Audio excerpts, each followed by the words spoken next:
Hello and welcome to this Brucey bonus, as we're calling this, because this is our Cheltenham preview here on the podcast, the Jumps Racing podcast in association with HorseRacing.net. We're filming this during the day as well. We normally film the podcast late at night, but we've had a great night's sleep. We've had his breakfast, we've had some coffee, and we're very excited, myself and Nick, to be hosting this podcast and talking everything at Cheltenham. Very exciting now. Cheltenham is next week. All the planning and preparation will come together for next week for a fantastic 4 days of racing at Presbyterian Park. I say this every time, but don't forget you could subscribe to us on YouTube, so you can watch us via YouTube. You can also listen to the audio as well on Apple Music, SoundCloud and Spotify also. Nick, this is the Brucey bonus. It's everything Cheltenham on this podcast, and it's going to be an absolute cracker. I'm anticipating it already, but it's going to be a cracker because we're even joined by all three of our ambassadors. Yeah, good morning, Bobby. Different to say that one this time. Great to be back twice in a week. Really exciting. And we're finally here, aren't we? All the talking's over. It's time to get stuck into the Cheltenham Festival. Hopefully there's no more hiccups. Hopefully there's no more health scares. We can get through the week and enjoy some proper racing. We're going to preview then the 4 days, and just to make it clear as well to the viewers and the listeners also, is that if you've been listening to us in previous weeks, you would have seen that we've previewed quite a lot of the races at Cheltenham. So as opposed to ourselves repeating what we've already said in previous podcasts, we're just going to touch upon those and look at the other ones in more detail, because there's no point repeating ourselves because you've already heard that. But what we do need to do, we've already looked ahead to the Supreme. However, it looks like there's a slight change in the market because Envoi Allen, potentially, Nick, is going for the Supreme now and not the Ballymore. Yeah, it's completely thrown this wide open, hasn't it? It has, yeah. I mean, we thought it was going to be the battle between Asterion Forlange and Shishkin, but if Envoi Allen turns up, it'll be completely different. We know how good he is. He was everyone's bank of the week in the Ballymore. He's got the speed for a Supreme. He's shown that earlier in the season when he won at Fairyhouse. That's a bit of a bombshell. And I imagine he's 3-1. I'm just looking at the market now with 3-1 joints at the moment. Asterion Forlange, Shishkin, and Envoi Allen. If he is declared, blimey, he won't be 3-1. What do we think, though, to the market in general, then? Because, obviously, Shishkin has been the anti-post favourite ever since we assumed, and we got the vibes Envoi Allen was going for the Ballymore. Now, the thing is with Shishkin, he actually has won a point-to-point over 3 miles. So, in terms of Shishkin, maybe Asterion Forlange can come into that criteria as well. Would they now be tempted to go more for the Ballymore in Envoi Allen's absence? Possibly. Possibly, yeah. Is the Ballymore on the Wednesday? It is, isn't it? It is, yeah. Yeah, so I'm just looking, and Shishkin has been taken out of the Ballymore. So he's definitely going for the Supreme. Asterion Forlange is still in the Ballymore, and he is still in the Albert Bartlett. So it could be now that they take the decision to send him elsewhere. Because I think Joe Donnelly was very keen on the 1-2, so maybe he'll change his mind and perhaps target a different race with Asterion Forlange. But yeah, it's blown this race completely. I mean, I for the record, last week, a couple of weeks ago, I said I fancied Fiddler on the Reef. I still do, but I think his task would be a lot tougher if Envoi Allen was in here. Yeah, I think, to be honest with you, they always say, don't they, never change your mind. However, if Envoi Allen is going to run in the Supreme, he would, without a shadow of a doubt, be my selection. Let's have a look ahead then to the Arkle, the second race on the card. We've not really touched upon this, in all fairness, in previous podcasts, but Notebook has won his last 4 chasing. Can he make it the perfect 5 from 5, Nick?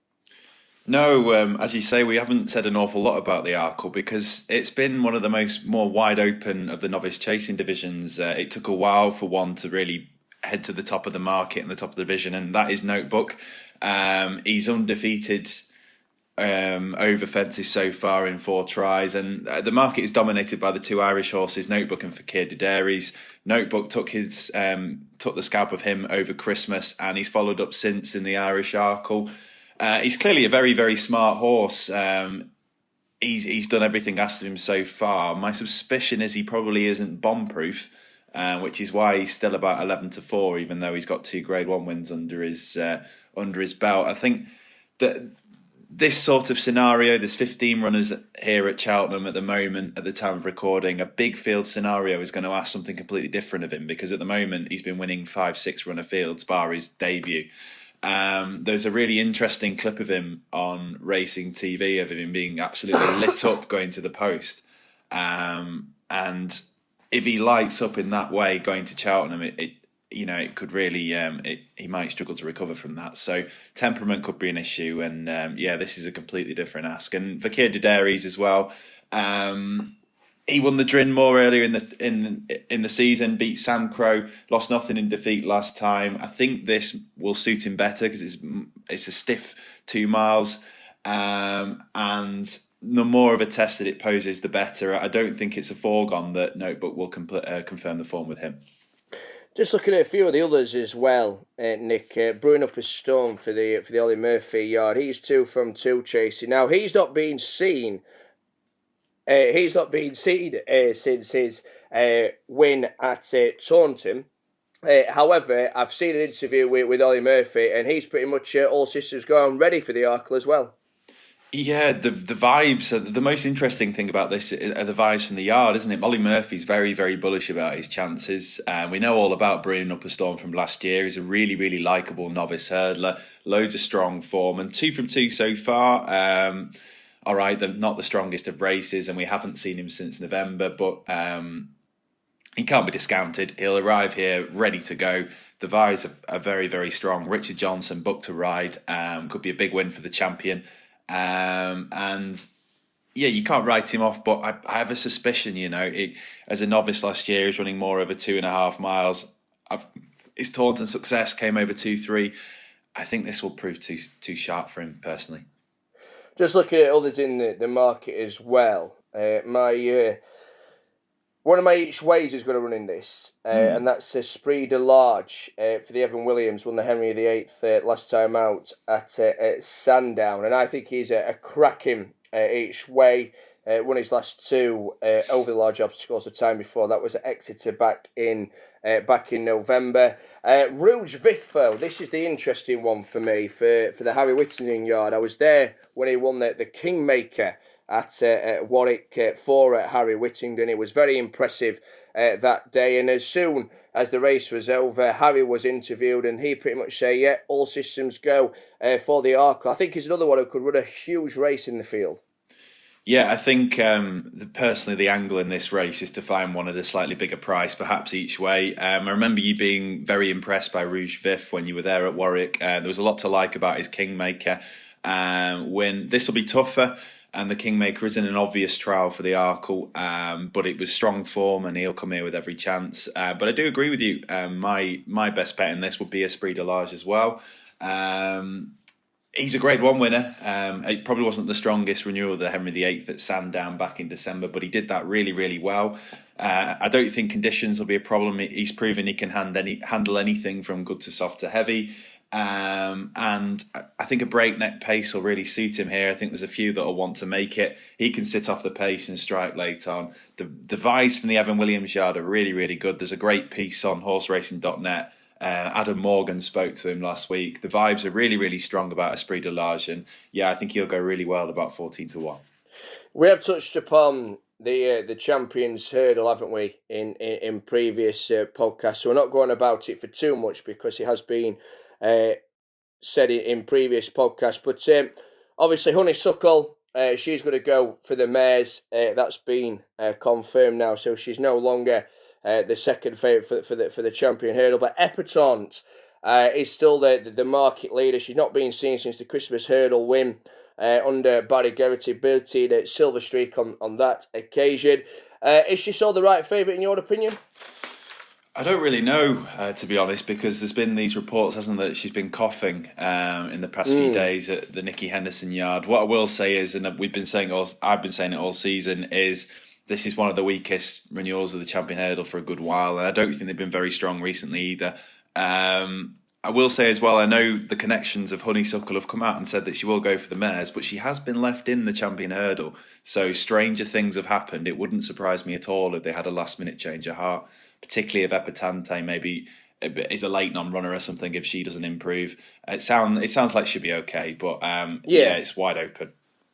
I think it is interesting with Honeysuckle, because it's like it's for me, it's more of an exciting clash if she goes up against Benny de Jure in the mares. You know, Benny de Jure versus Honeysuckle is mouth-watering. I don't care what anybody says, that is absolutely mouth-watering. And that brings on nicely to the mares as well, because Benny de Jure, she is the favourite. However, you know, there's that question mark with her now, is she going to go and race on the Thursday in the Stayers and take on Paisley Park, which obviously then you'd fancy Honeysuckle even more, and it sure is, eggs are eggs, she'll turn up in the mares should that happen.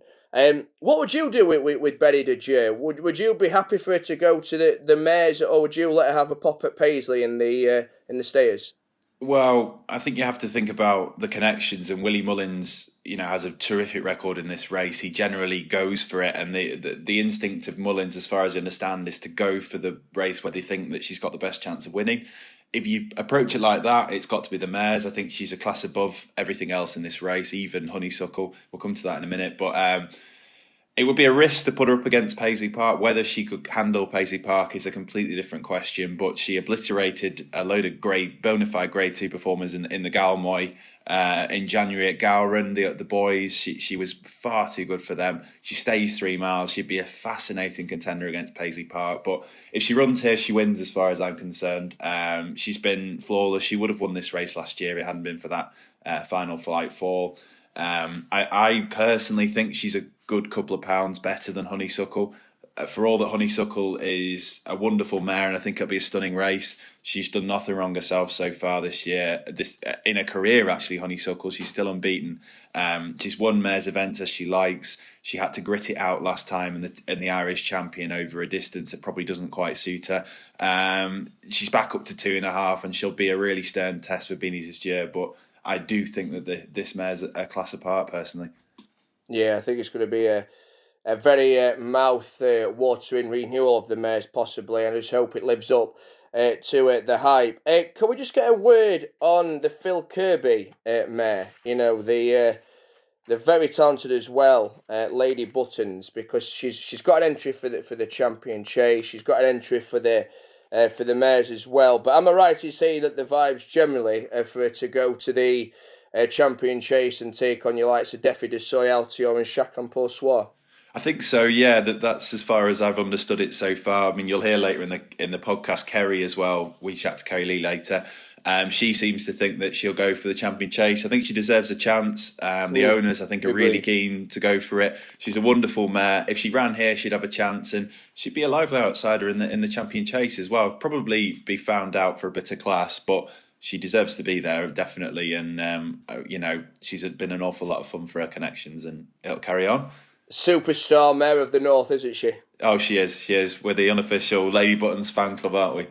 We certainly are, indeed. And we need a Grade 1 Northern winner as well. The last one we had was, we had two on the same day. We had Countrywide Flame in the Triumph, and then we had Bredincy Breeze in the Albert Bartlett. So we had two together. That was back in 2012. Right then, for the first day, before we hear from one of our ambassadors, have you got for us, Nick, an each way selection for day one? Very, very competitive. Entirely up to you. We need to mention as well, you've got the Ultima that day. I don't know if you've got anything for that.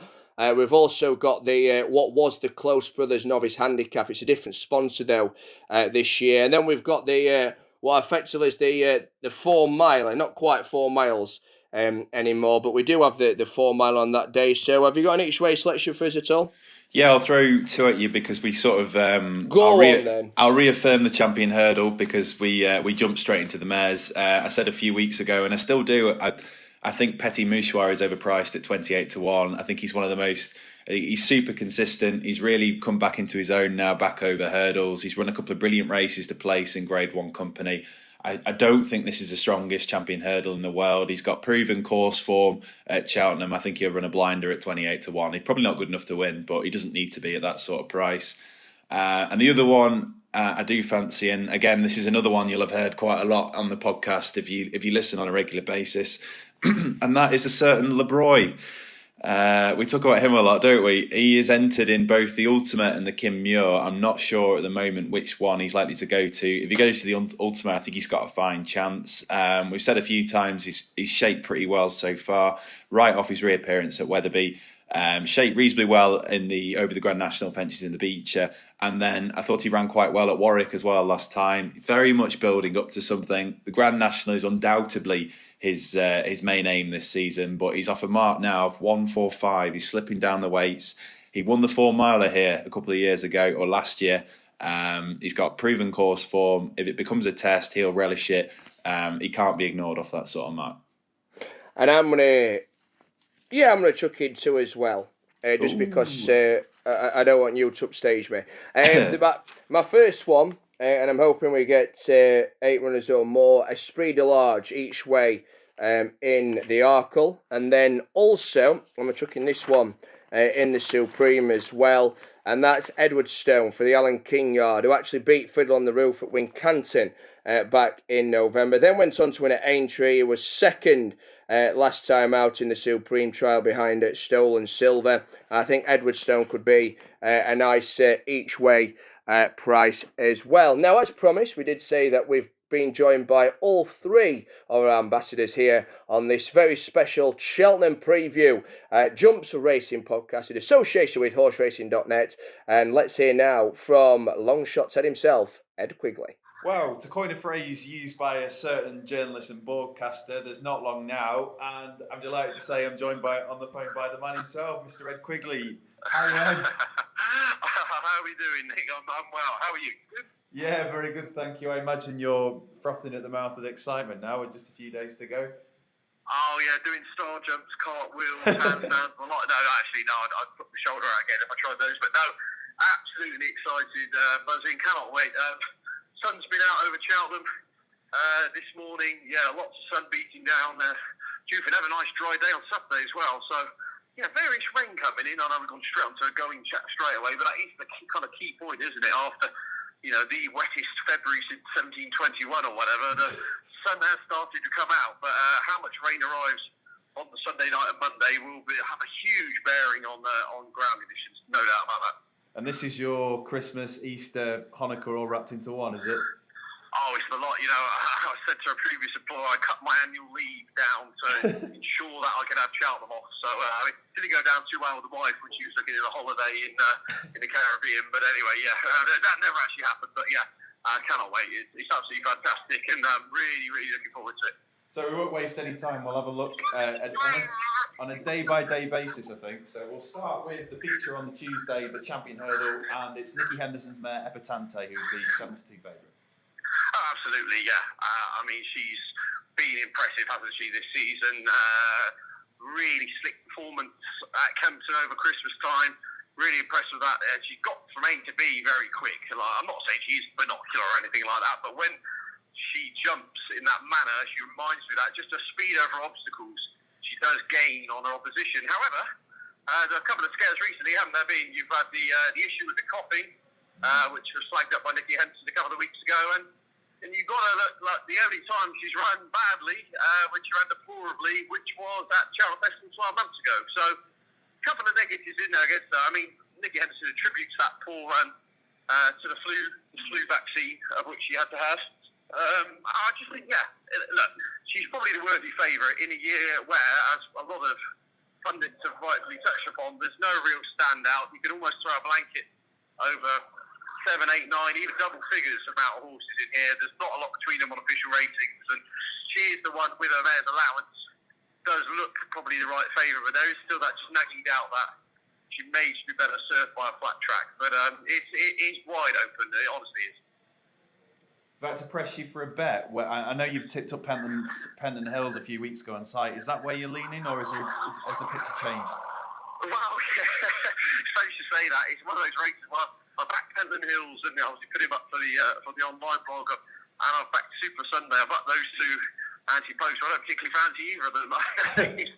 It's that type of race. No, in all honesty, I think the value could, even though he has contracted in the last few days, the value could still lie with Super Sunday, who didn't have the age 10 next to his name, would be substantially shorter in the market. That's just got all the Trends boys crying basically in terms of his claims of winning the race. But look, he's a multiple Grade 1 winner. I think he has to be respected. And look, it's a race which is disappointing in the sense that there's so many horses which aren't here, which would enhance it massively.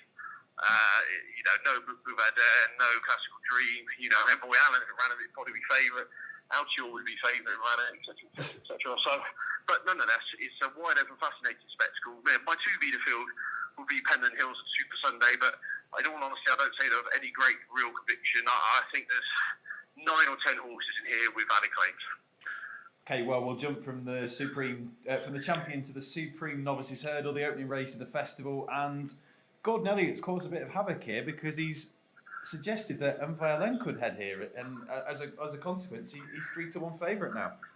Yeah, I don't buy it myself personally.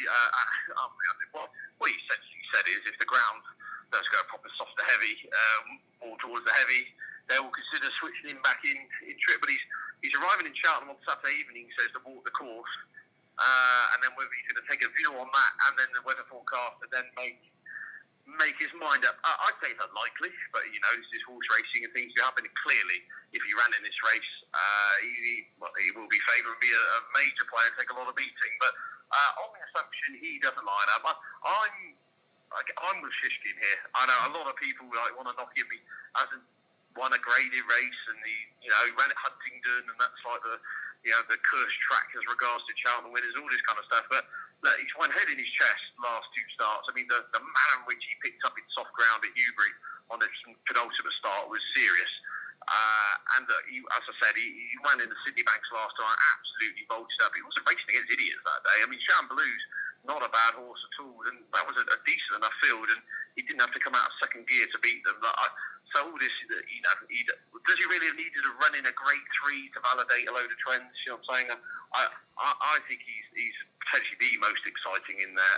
If the ground does really dry up, I'm not saying it will do, but depending on what rain we get on the Monday is going to be crucial. But I think Epatante is such a strong traveller, he will at least get himself into the race coming to the last. Whether he'll quite go up the hill or not, I don't know. But on balance, usually, me, Nick, I'm looking to try and get things coming in from left of field. If there was one, perhaps Alart, who's a little bit forgotten for Nicky Henderson and has been racing at a much lower level, but as one with the minimum fuss, could be one for Seven Barrows to go well. But no, I like Shishkin here, and much prefer him to the same ownership of Asterion Falange, who looks a proper grinder, and I respect his stamina.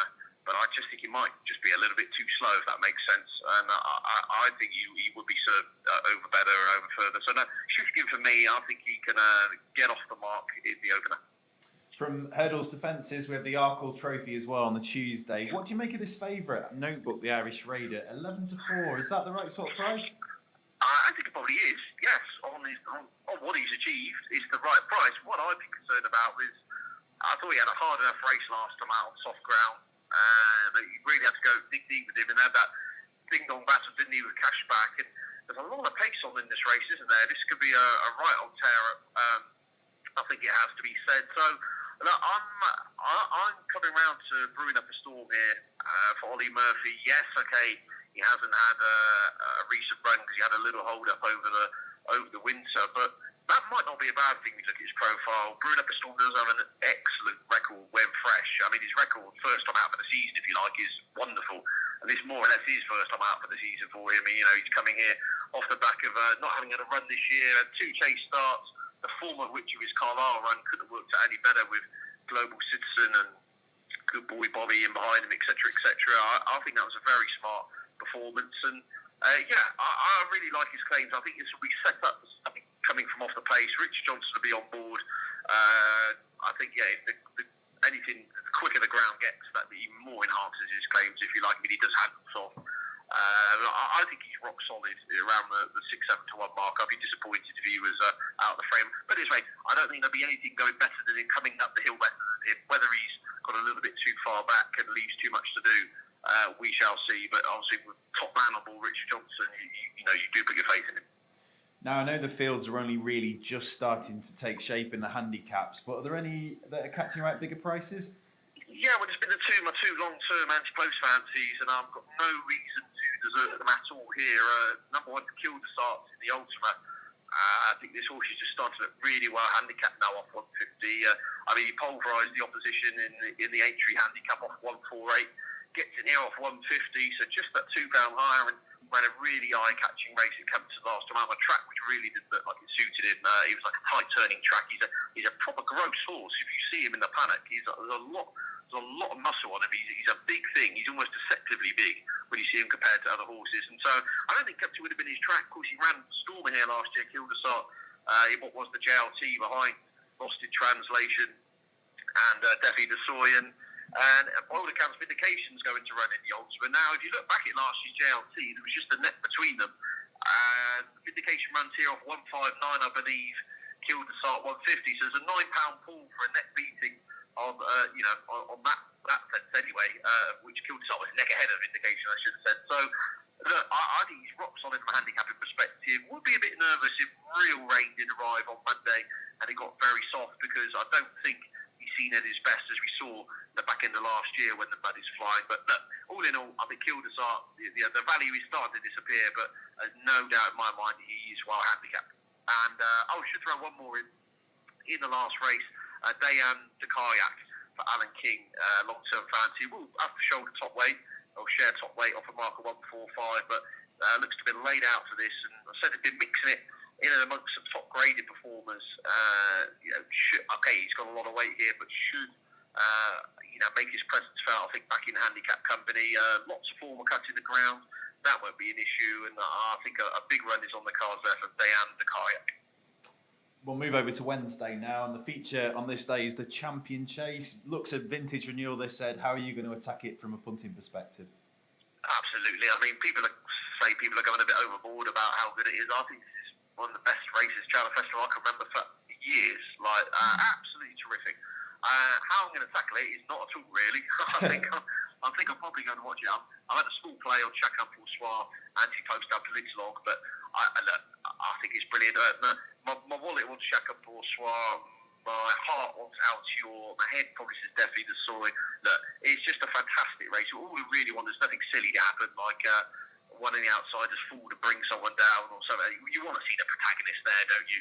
Coming to the last. It'd be absolutely fantastic. I don't really know what's going to happen, but I'm so looking forward to that race. I'd just like to see them all run their races, and we get to see who is the champion out of those three, because it's the race of the festival by a long way. On to the Rsa Chase now, and we have a 3-1 favourite in Champ. I think he's very Marmite. People either like him or they don't, really. Well, I don't like Marmite, and I don't like Champ. Yeah, absolutely. I personally think. There's some very, very good judges to this game who think he's going to take the field apart. I totally respect their view, but I just think the shocking prep on the back of a horrendous fall at Cheltenham. It's not like he's. I watched all his chase starts so far, and it's not like he's pinged every fence previously to that immaculately and then made one bad error. Yeah, all right, he's a novice and entitled to mistakes, but he just looks fiddly and awkward. And I think Copperhead could beat this field up, to be honest with you. I've been so impressed with how progressive he is. He's a horse. He's going from strength to strength. If the ground did probably dry up by race time, that would be a little worry. But, he's an improving sort. They didn't see which way he went in the Reynolds Down last time out. And again, I know people come out and crab the form of Sam Brown and Pim didn't run their races, etc. But I think he looks rock solid. He stays all day. A proper stamina test he'll suit him. I think Copperhead, hard to boot out the frame in my view. Over Timber is the Ballymore, the opening race on Wednesday. And judging from what you said earlier, it sounds like you think Unveilen will turn up here. And if he does, is he just the one to beat? Yeah, he's the one to beat, and I'll be backing him at his price. I know speak to a lot of people who have gone at fancy prices, anti-post, but he will be the one they have to beat. I think he'll run in this race. The ground will play a part again. If you go softer, like I think Sporty John's obviously his claims are there for all to see. He perhaps was slightly flattered last time at Ascot against Master Debonair, who clearly didn't stay 2 miles 3, and then subsequently they found has had a little setback, so he's missing the Cheltenham Festival. So he may be slightly flattered, but nonetheless, it was a smart performance. And I think there's some unexposed, interesting types in there as well, isn't there? The big getaway, the big breakaway as well. I don't think everyone's going to have it all his own way, but answer your question, I think he's the right favourite. I think he's the most likely winner.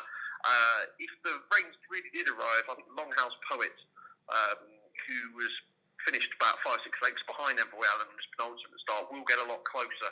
I think this 2.5 miles on a stiff track on soft ground would see him in better light. He ran a real corker in Grade 1 last time out over 2.6. So I think you'd be in the money. But yeah, it's not a race I have particularly strong views on. I expect Emboy Allen. I think he's the right favourite. But yeah, obviously the price is kind of gone now. Very good supporting card on Wednesday. The likes of the Coral Cup, the Cross Country, the Boodles, Bumper, plenty to get stuck into from a punting perspective. Is there anything catching your eye? Absolutely, yeah. In the Coral Cup, I mean, my 2-litre field of the Birchdale, obviously the value's starting to disappear on him a bit, but put him up on mine, and I think he'll run a big race off 146. Yes, he's a lot of experience, but by the same token, I'm not sure the handicapper really knows where he is with him. So I'd be hoping for a big run from him. And the same with Bacasson, whichever way you like to go, for Willie Mullins. Slightly different profile. In fact, this is a horse who's running in a Gold Cup a couple of years back. Things haven't quite gone his way, but he's very well treated on his hurdle mark here. The British handicappers have opted 148, so puts him £11 well in on his chase mark. I think he's been a little bit overlooked in the markets here. Willie Mullins does have a terrific record in this contest. He's won it numerous times in recent years, which he often does in most races, to be fair. But the Coral Cup is one he's had a particular amount of success with in regards to handicaps. And yeah, I think Bacasson and Birchdale go really well in the Coral Cup, and it's won a big price in the Boodles. I've had my eyes off for some time now. That's Langer Dan for the Dan Scouts team. Of course, the Skeltons making a bit of a name for themselves, the handicaps in Cheltenham. Now, they won 3 of the last 4 in the county, I think it is. And this looks a perfect race for Langer Dan.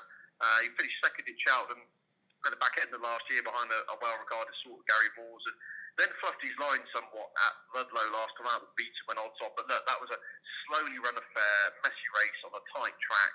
And the cynical side of me thinks Connections will be actually delighted in a way he got turned over because it's ensured his mark didn't go up. So I think off 135, Langer Dan, there may be others in here which are much better treated, but I think the race will be absolutely tailor-made for him and ground conditions should be spot on.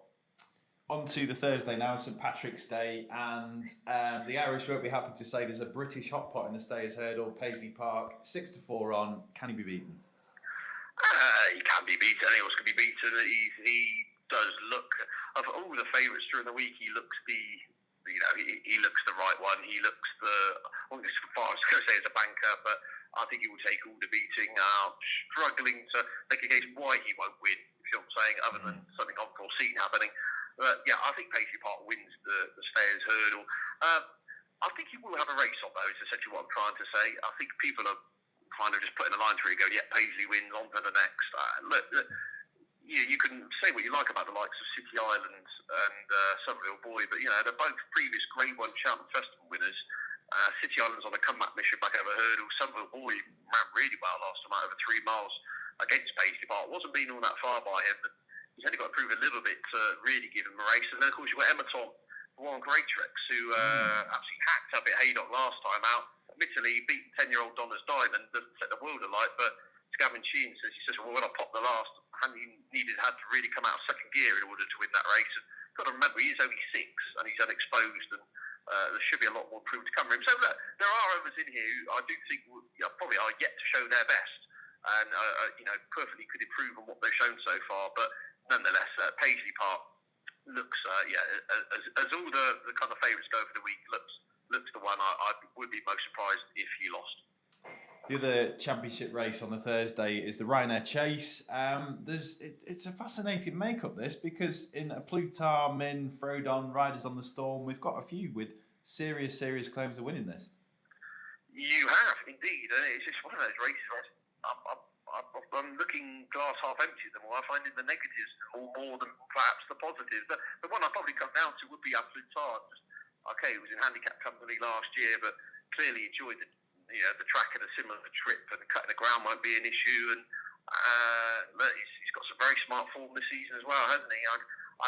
I think it's a funny old race. Min is a horse I can never seem to get right. I mean, he's never quite done it at Cheltenham, but at the same time, he hasn't lost a lot in the feet in the sense that obviously he did win the races, but the horses he's been bumping into when he's lost have mainly been Altior's backside, hasn't he? So he's been running a very high level of form when running at Cheltenham in defeat. So there's an argument to say those defeats are better than some of his victories he's had in Ireland. So he's a hard horse to assess a bit.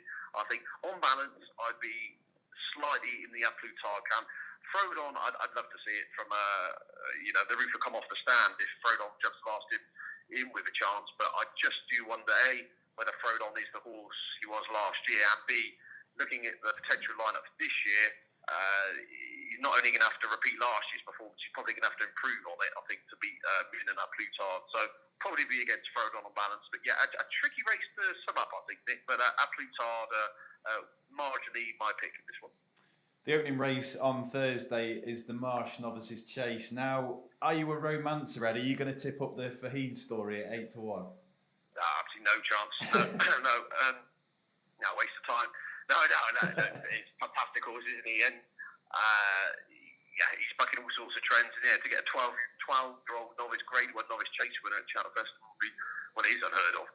I just think personally, if he did, it would be a race too far for him. I think he'll run with credit, but I think there's some younger legs, some more exciting types in here, which will have his measure. And I think Itchy Feet is the worthy favourite. I really liked his performance at Sandown. I think he's rock solid. But this way, this is one where who I'm picking now literally does swing on the ground. I think it's between Itchy Feet and Mr. Fisher, and I think the ground will dictate all. It was very soft at Sandown when Itchy Feet won last time out. He lobbed around and looked like he loved it. It was very soft in the Supreme last year when he ran a really good race. The softer the ground goes, the more I go with Itchy Feet, the more, if it does go up during the week by Thursday, Mr. Fisher, I think he's almost like not being talked about in the build-up to Cheltenham Festival. He's got some very smart form, including at the track. He's improving all the time. They dropped him back to 2 last time out at Doncaster, but I'm really impressed with his jumping and how he loomed up on the bridle and then powered away. I think he ticks a lot of boxes. But as Nicky Henderson says, and Nico de Boinville did the other night, the previous night, said it's horse with lots of gears and he loses those when the ground goes very soft.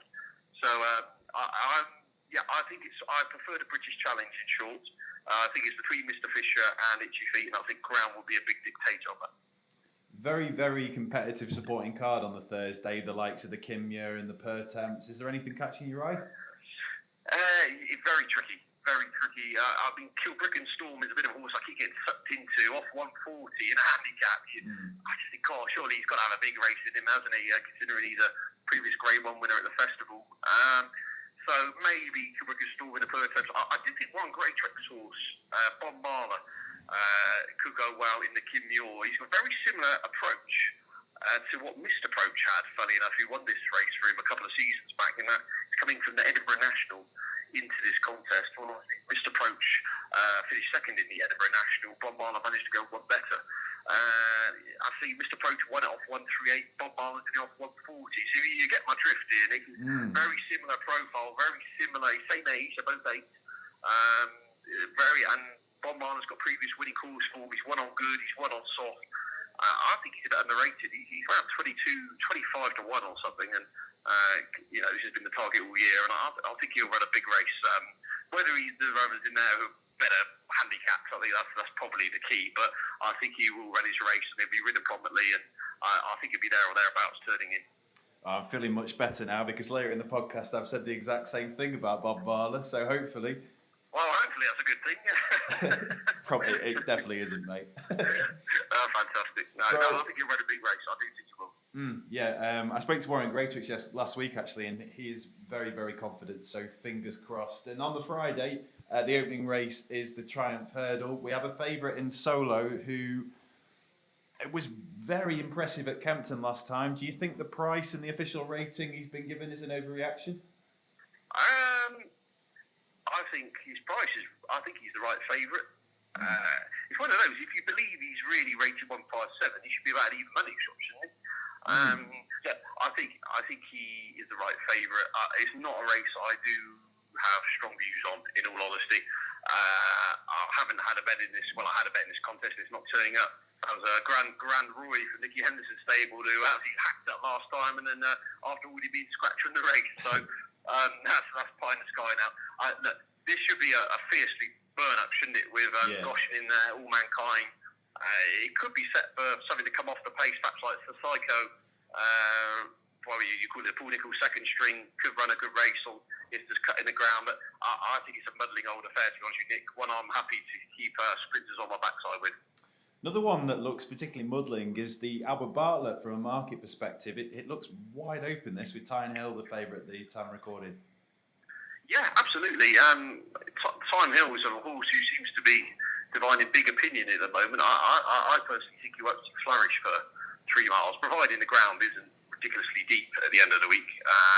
All his races so far, he doesn't absolutely, how shall I say, he doesn't blow you away aesthetically, but he's getting the job done, including at Grade 1 level. And if you go back to his win at Cheltenham, he was doing all his best work in the last 100 yards up the hill over 2.5.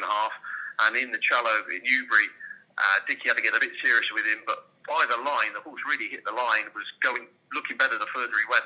I think 3 miles would be the making of him. Philip Hobbs has said long-term plan is he's a stayers hurdle horse. So I really like his claims. I think there's still an argument there's a bit of value there. And as an each alternative against him, obviously I put up Ramses to Tele online. I think he's going to run a big race. I really do. Why I say that is, I myself alluded to at the time, kind of almost pigeonholed him to a bit of a mudlark. But his win at Donny, the ground, I think you were there that day, weren't you, Nick? The ground at Doncaster was not all that soft. When he bolted up last time out in the River Dobb, I think it was fishy good to soft that day, and he bounced off the track. I think he's really tough. He's got lots of experience. I think he's perhaps pricey is because people are taking the viewpoint, he's just a chaser who's come back over hurdles, blah, blah, blah, blah, blah. But that's not necessarily a bad thing. We saw it with Nenefar Colomge going back a decade or so ago, like these hardy types who just gallop and stay can often come into the mix. So that, if you want, in short, that's my 2 midfield, Tyne Hill, Ramses to Tele, and I think they're both bang there. Right, well, we'll switch now to the Blue Ribbon race, the Cheltenham Gold Cup, and this is as wide open as I can remember for the past few years. I mean, where do you start with a race like this?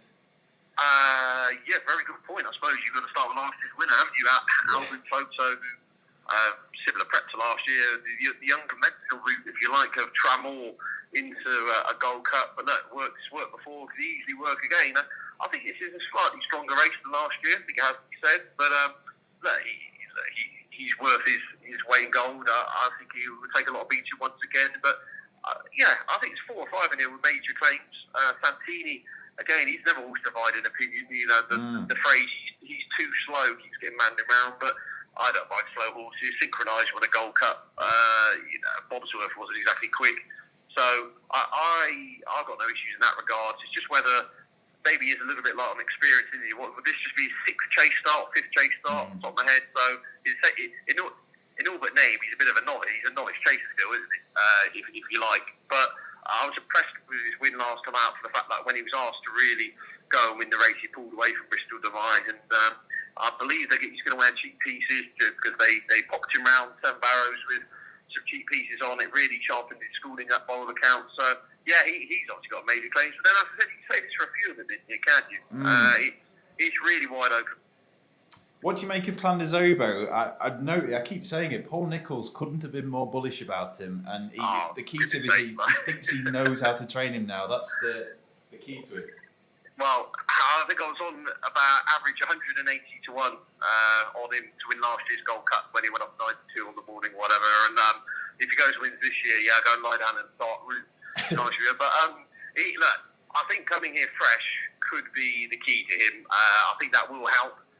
Yes, he doesn't have a win by his name in Cheltenham, and he's had more than one bite of the cherry. So, read into that what you will, but he hasn't. The facts are he hasn't produced the best at Cheltenham yet. Now, it's not to say he cannot yet, but that is still my worry, especially if the rain did arrive at the end of the week and the ground turned very soft. I just worry about his petrol gauge. But look, as I said, I think you raised an interesting point in it. I think Paul Nichols is he might have worked him out, and said that the run he had against Hereford at Ascot last year before the Gold Cup, I think may have taken the edge off him. Here, arriving here, a fresh horse, he's absolutely blitzed the field in the King George. Let's not forget that. You can say about Surname not managing his race, lost in translation, and all that, but he did win it convincingly, and yeah, he has to be respected. So if I had to put you in a corner and give you £5, where would it go in the Cheltenham Gold Cup? Right, well, I've had a little bit more than that on the translation. I backed a while ago for this, and then I backed it back in the summer or something. So I was really confident heading into the King George. I'd actually had a side bet with someone that he would remain unbeaten all season. So yeah, obviously that went up in smoke the day after Christmas. But look, he was brilliant in Carlisle. Haydock, he beat Bristol Demine in his own backyard. He won with plenty in hand, and then it all unravelled in the King George. However, I just gained that he just didn't appear happy on the track. He never jumped. Robbie Powell said he felt flat. Yeah, they're all excuses, but having known what we've seen before from Lost in Translation, they appear valid excuses because he just never really jumped on travel. And in this stage, he would have been the first horse to run badly at Kempton and then win a Gold Cup. Imperial Commander hated Kempton, and he had a fantastic Cheltenham record. So, we can get a little bit carried away with that. As long as the ground isn't really deep on the Friday, I think Robbie Powell will ride very patient race on him. I see a lot of people saying, he's going to have a huge field, he might be a bit of hostage of fortune. This is not going to be a huge field. I was going through it. I think it's going to easily be a 9-runner Gold Cup. So I think, he will just be switched off at the back to the first circuit, and he'll try and take it up, in the latter stages. We shall see. It's just a fantastic renewal. He'd be my most likely winner. He's the one, as you said, the prices, I should say, I would still side with. But I respect Santini, and Down to Work is a horse who probably isn't getting the credit he deserves on the back of 2 Grade 1 wins. And he's going to run a serious race. Then, of course, you've got Ken Boy as well. We can go on about all day. It's a terrific renewal. I hope they all get there in one piece. There are lots of horses in with major claims. That's what makes it so exciting. But yeah, if you had to pin me to one, Lost in Translation, providing the ground is no worse than soft, he'd be my winner of the China Gold Cup. And last but not least, before I let you go, is there anything else on the rest of the card? There's plenty of big handicaps in here, like the Grand Annual. Right. Yeah. Let me think. Hold on. My head is spinning in a moment. Paloma Blue, I do like in the Grand Annual. I think that horse will want to see a bit better ground by the end of the week. But this is a horse who on very heavy ground was not beaten far at all in the Supreme by Somerville Boy a couple of seasons back. I think he'll run really well. And in the county, Eldorado Allen is a horse I've had my eye on for some time. But this is our team. Appeared to get really bogged down in the mud last time out in the Contenders Hurdle. If he got a bit of a better surface, Robbie Power and Tizard teaming up, he's around the 20-1 mark. I think he could easily outrun his odds. But yeah, he's a little bit far out to be totally convinced by the claims there. We've not known what the ground will be. But yeah, Paloma Blue, though, would be the one on if we've got proper good to soft ground by the Friday afternoon, I'd be very keen on him going well in that. Ed, it's been a pleasure. I'll let you go and have a lie down now. Absolutely. No, it's been brilliant, Nick. Yeah, and as I say, whatever you're all on, win, lose or draw, best of luck. But I'm really looking forward to it. It's all being well, it gets to go ahead and no late dramas, and really looking forward to it now. Great to hear from Ed Quigley there, our very own Ed Quigley, with his selections ahead of the Cheltenham Festival. Great to get Ed on the podcast, Nick. Yeah, it is. The weird quirk of doing podcasts means that at the time of recording we haven't spoke to him yet, but he's fascinating to speak to. He counts down to this festival from the following March the week 15th. After Cheltenham. Yeah. He's on Midlands National Day. He's counting down, isn't he? So, this is he'll be absolutely frothing at the mouth with excitement now, I imagine. So I know. Well, we're doing our study for the classics of the flat season, your Royal Ascot, everything like that. He's going to be already studying for next year's Cheltenham, isn't he? Ed's in a dark corner sulking about the fact that it's sunny outside. That's what he's doing. Counting the days down to the summer. Is it the Summer Cup at Market Races? The Summer Plate. Yeah. Oh, and the Swinton at Haydock. Yeah, definitely. Listen, great to get Ed on board there. We'll be hearing from a few more of our ambassadors later on in the podcast. Now, for day 2, the Ballymore now, with it looking like Envoire Len's going for the Supreme. The Ballymore has come so wide open, and I think Asterion Forlonge now will go for the Ballymore, and that now would be my pick if I had to pick one. That is. Yeah, I wouldn't know what to do, to be honest. I mean, it's caught me pretty cold, this news about Envoire Len. It's wide open now. There's some talented horses in behind him. I thought he was one of the bankers of the meeting. It's going to be fascinating to see how this race shapes up. As you say, there could be all different kinds of variables that could happen there. So best left and waiting for the final decks as far as that one's concerned. Let's have a look ahead to the RSA then. The RSA Novices Chase over the extended 3 miles. Champ is the market leader for Nicky Henderson, JP McManus. Last year running the Dipper. Now, he fell in the Dipper, didn't he? It was the odds-on favourite at 4-9. He fell in the Dipper. Midnight Shadow was the one to get the job done. Of course, Midnight Shadow going for the Marshes, as it's known now, formerly known as the JLT. Could you have Champ as the favourite? Is he the one to beat in the RSA? Yeah, I'm very, very strong on Champ. I think this race is one that's really lacking in depth, and I'm really, really sweet on Champ. I think we know how talented he is from last year when he was a novice hurdler. He's proven form, he's proven stamina. I think the form he's shown is the strongest on offer.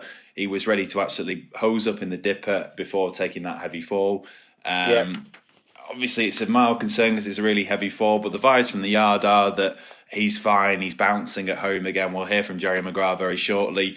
He's got stamina in abundance. I just think he is the one to beat by quite a bit, actually, in this field in terms of bare form. And I think he'll show his class. And I think the 3-1 is generous. I do. Champ very much it'd be one of my naps of the week, I think, Champ. That's interesting, that, because you've got Manella Indo in there as well, winning last time out at Navan. You've got Allaho, who was very impressive. However, he's also prominent in the Marshes. Yeah, I think he'll go to the Marsh personally.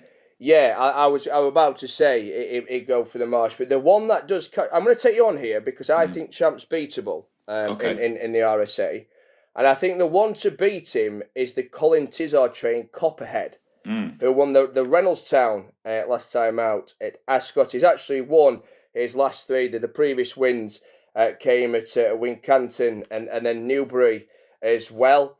I think Copperhead can be the one. I take on board what you're saying, and this is the great thing about Cheltenham. It's all about opinions. There'll be people watching this now and people listening to this now agreeing with you, disagreeing with you, and at the same time agreeing with me and disagreeing with me.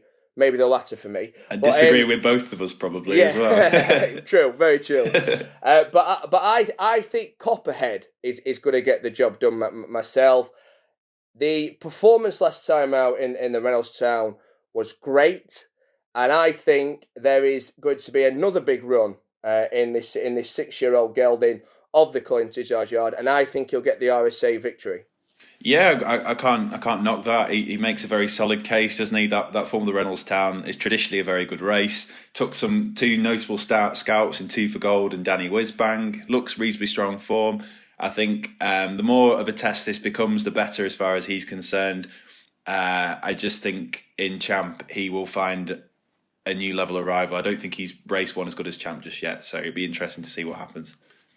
We've touched upon this as well in previous podcasts, and we spoke about this in length with the whole, Altior versus Defi de Soy versus Chacan Pour Soir. So again, just so we're not repeating ourselves, we'll just touch on it. This is what I'm going to say, is I don't think Altior win the race this year, and I think Chacan Pour Soir will give Willie Mullins his first win in the champion chase. Yeah, it's going to be race of the week, isn't it? We're going to hear from Jerry McGrath very shortly. He couldn't be more emphatic about Altior. He's been working really well at home. Nothing can keep up with him on the gallops, is Jerry's analysis. So yeah, Altior's going to take some stopping. He's going to really fight for his crown. I think he's beatable. I think he's facing 2 top class rivals here in Chacan Pour Soir and Defi de Soy. If you had to put a gun to my head, I think I'd side with Defi de Soy. I've always had the opinion that a top class horse, a 2.5 miler with a bit of stamina in the tank, could potentially pinch a few lengths off him at a crucial time. It'd be interesting to see how they ride Defi, but I've no strong view at all. And the way I would go is I'd say that the Paul Nichols trained Dynamite Dollars is a massive price at 20-1. It was notable how bullish he was about his chances. I thought he ran a blinder in the game. Do you think he's under the radar slightly, Nick? Sorry to interrupt. Massively. Do you think he's the horse that's under the radar in terms of like straight away there? We were talking about the Champion Chase. Who did we mention? Altior, Defi de Soy, Chac and Poursoir. Definitely. If you saw yesterday, the decks came out yesterday or the day before for the Champion Chase, and all the news agencies and Twitter accounts, all they could tweet was 3 horses. And Paul Nichols was replying to them saying it's not a 3-horse race, and he's very entitled to. He's right. He is right. Politolog was runner-up last year. He's got an each-way chance. And Dynamite Dollars, I thought, ran a blinder in the Game Spirit at Newbury last time. He'll come on massively for that. Paul Nichols has said that he's come on massively for that. It was his first start of novice company. I think he's a fascinating 20-1 shot, but he's going to have to improve to match it with those 3. But I think he's fascinating at 20-1. Cross country. Now this now before we talk about a certain Tiger Roll, I think we need to talk about Might Bite first. Now, run up in the Gold Cup a couple of years ago, and that was a sensational Gold Cup. Just to add, sorry, should I say? I was there in the stands. I was actually stood next to Rupert Bell when he was commentating on TalkSport with that. And obviously he got so excited, just like the whole crowd did. You know, it was absolutely phenomenal. What do you think to him going for the cross country? Because obviously they've campaigned him to go for Grade 1s. He's running handicaps, you know, etc., etc. So what do you take on the cross country? Is it a case of a change of scenery? It might do him the world of good. Is that where we're going with this? That seems to be the vibe, doesn't it? I mean, Nicky Henderson has said that himself, that he was struggling to keep him interested in the game, and this seems to have reinvigorated him. He gave it a good old go in the Denman Chase last time. He's clearly not the force of old, we know that. The one thing I would say is, when I'm asked about Tiger in a minute, I'll say officially he's rated about 20 to 30 pounds better than all of them in the field, and then there's a little asterisk because except Might Bite and Yanworth, if either of those 2 ran anywhere near their best, they give Tiger Roll a race. But he's 12-1 Might Bite. You're taking it massively on trust. He's completely untried over these fences. Allegedly, I believe he's scored well at home. It's one of those. You'd be taking it massively on trust, but he seems to come alive at Cheltenham, at the Cheltenham Festival, when he wants to. So it wouldn't be the biggest shock in the world, but I wouldn't be going anywhere near him at 12-1. And we'll talk about the favourite, Tiger Roll, as well. His run last time over in Ireland, Gordon Elliott came out straight away, so was very impressed with the run. He'll go for the cross country, and then it's all systems go for the Grand National. Do you think Tiger Roll? Well, in fact, not do you think? Let's be honest. If everything goes according to plan, like it has done in recent times, is going to go and win that, isn't it? And then probably impressively as well again. Yeah, the interesting thing about the cross country is it's a conditions race. So everyone races off level weights. Tiger Roll should be giving most of these, 3 barrels of beer in weight. He's just a lot better. If I had my way, he'd be in the Cheltenham Gold Cup. I think he's a Gold Cup horse. Right. The aim is the national with him. I think it's worth noting that I think Gordon Elliott will train him to build up to the national, so there probably still will be room for improvement after this.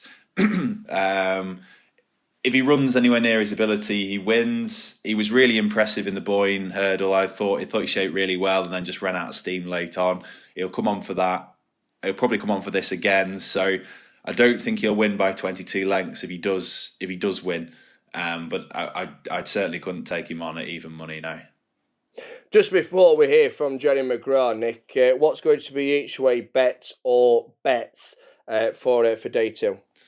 I've got one for you, and he might not run, but I just think he's really interesting, and that's in the Boodles, which the Fred Winter. keep an eye on the top weight, A Wave of the Sea, the JP McManus, Joseph O'Brien horse. He's also in the Triumph.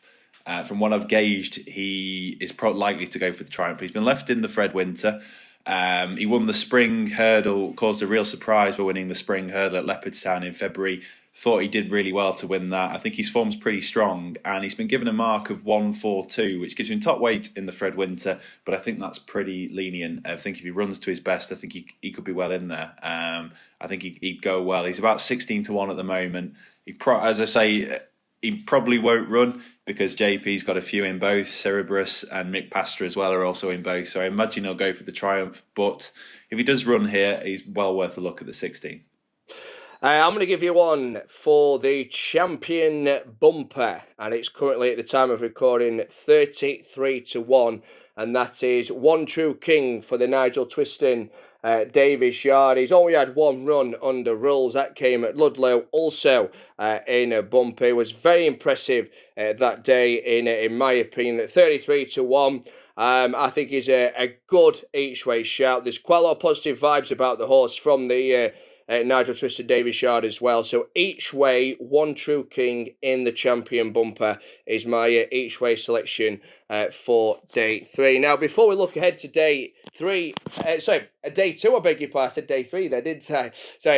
But I'm getting ahead of myself there. I do apologise. I've corrected myself. I've realised that is my selection for day 2. And it's each way, One True King in the champion bumper. Now, before we look ahead to days 3 and day 4, let's hear now from another ambassador here at horseracing.net, Jerry McGrath. So, as you'll already be aware here on the Jumps Racing podcast, we proudly sponsor the jockey Jerry McGrath here at horseracing.net, and I'm delighted to say he joins us on the phone now ahead of the Cheltenham Festival. Good afternoon, Jerry. Hi, Nick. How are you? Yeah, good, thank you. So, just thought we'd chat about, we'd begin by chatting about the season so far, really. How's it been for you? Yeah, Nick, it's been a good season so far. From a jockey's point of view, I've had plenty of winners, plenty of nice winners, especially on Saturdays as well, which is always very important. Sometimes riding a win on a Saturday can count as much publicity-wise as it can as riding 2 or 3 during the week, And thankfully, injury-wise, it's been so good so far, so touch wood we can continue the good season.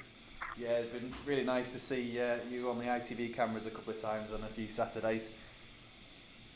Yeah, exactly. Like I said, they're the days you want to be riding at the big meetings on the Saturdays, riding nice horses for good owners and good trainers. So, not long now until the Cheltenham Festival. What's it like riding there as a jockey, and what's the week build-up like as well? Is it sort of an anxious hope that you don't get injured? Yeah, I suppose like today, like this morning now in Seven Barrows, we actually had a big schooling morning. Everything that had an entry at Cheltenham basically schooled this morning.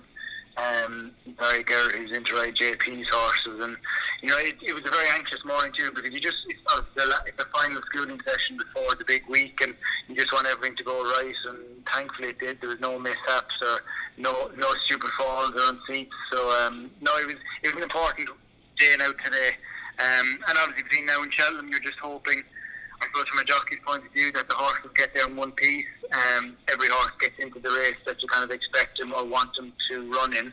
And like you said, from a personal point of view, you just want to be kind of selective of what you ride, making sure you don't get kind of an unnecessary fall. Or I know, like, falls are kind of part of the jockey's job, but you just kind of want to make sure you shouldn't be riding anything that you probably shouldn't be, Now you've been lucky enough to ride a couple of winners at the Cheltenham Festival as well. Where does riding at the festival rank for you personally in the scheme of the year? Is it your favourite event? Yeah, I suppose when you're associated with Nicky Henderson, he's been my boss. You always look forward to Cheltenham because as a trainer, he trains for 4 days a year mainly. They're his kind of Olympics, they're his Gold Cup, and he primes all his good horses towards the festival. And thankfully, I'm in a lucky position that we get on plenty of them. And yeah, it's an incredible place to ride a winner. It's an incredible place to ride horses with chances and to ride a winner around there, Nick. It's a feeling that it's hard to match. I remember it was a few years ago now, wasn't it, your first winner at the Cheltenham Festival on Une Artiste? Was that like a real breakthrough moment for you as a jockey? Yeah, probably. Like I was a 5 pound climber at the time, is one of those I rode. Obviously, I won the Fred Winter, and I probably thought to myself, I suppose, being young and naive, you kind of think that this is going to happen every year for the next X amount of years, but you soon realise when you go back the next year and the year after, when you've got rides, you've got chances, but at the end of the day, Cheltenham it's hard to get rides around there, and to get winners, it's incredibly hard. They're incredibly hard to come by, Bearing that in mind, how do you approach Cheltenham Week? Do you try and have as many rides there every single day, or do you sort of bear in mind that you could have better opportunities elsewhere as well?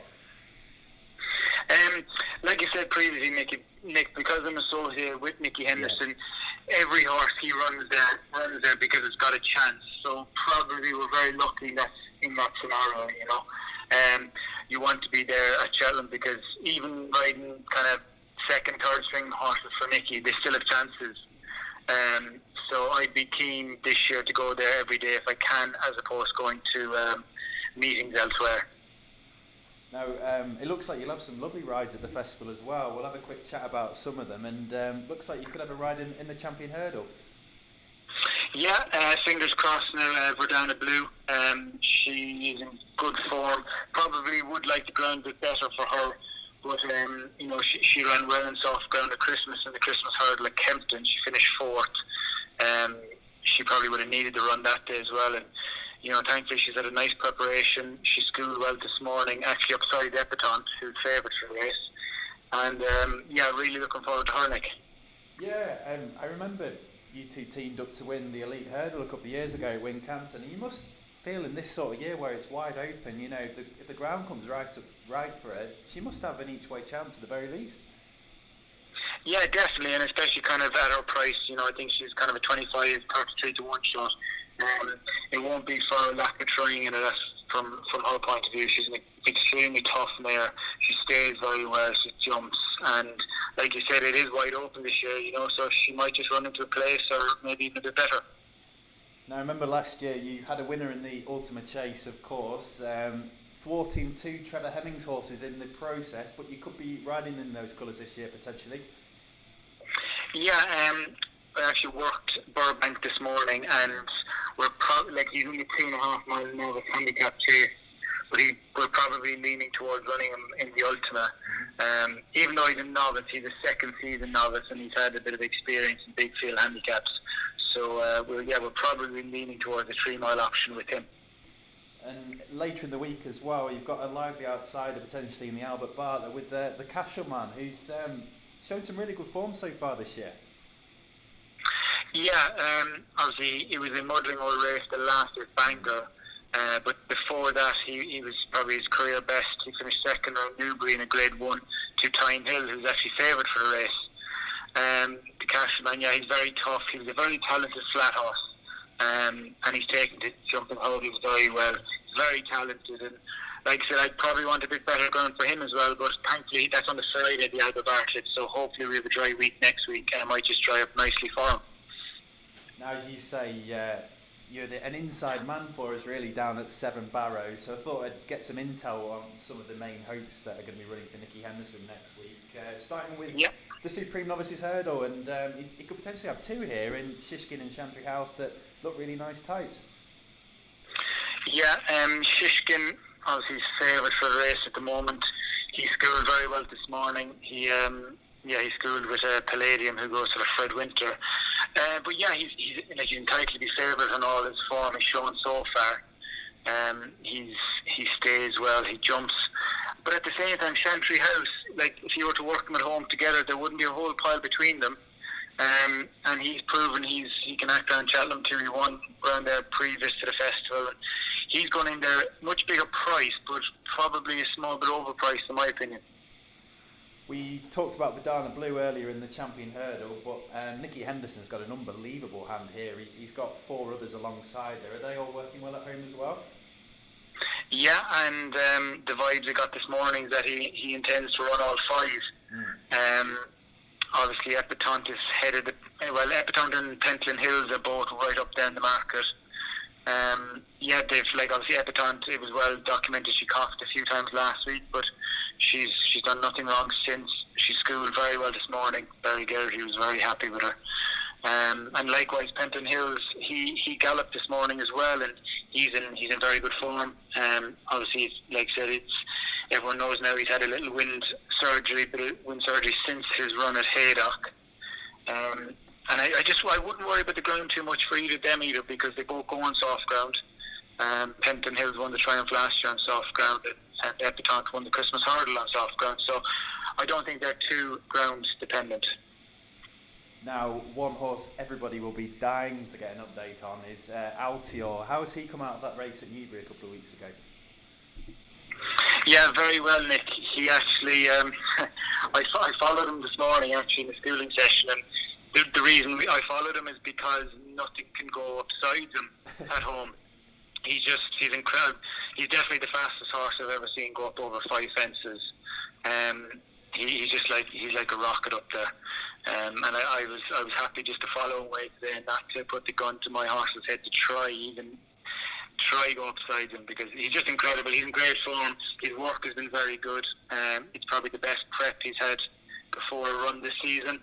And obviously he's a proper 2-miler. I think everyone kind of knows that now at this stage. I know the Boston connections are a bit worried about soft ground taking on Duffy, but he's got plenty of good form at soft ground too, so I don't think that can be too much of an issue. What do you think about the race in general? Because he's going to be probably facing his stiffest ever test over 2 miles, because in Chacun Soir and Défi de Soy he's facing 2 proper rivals, isn't he? Yeah, I think it's probably the race of the festival, isn't it? That's what it's kind of been teed up to be. Obviously the Irish horse was very impressive at Leopardstown as well.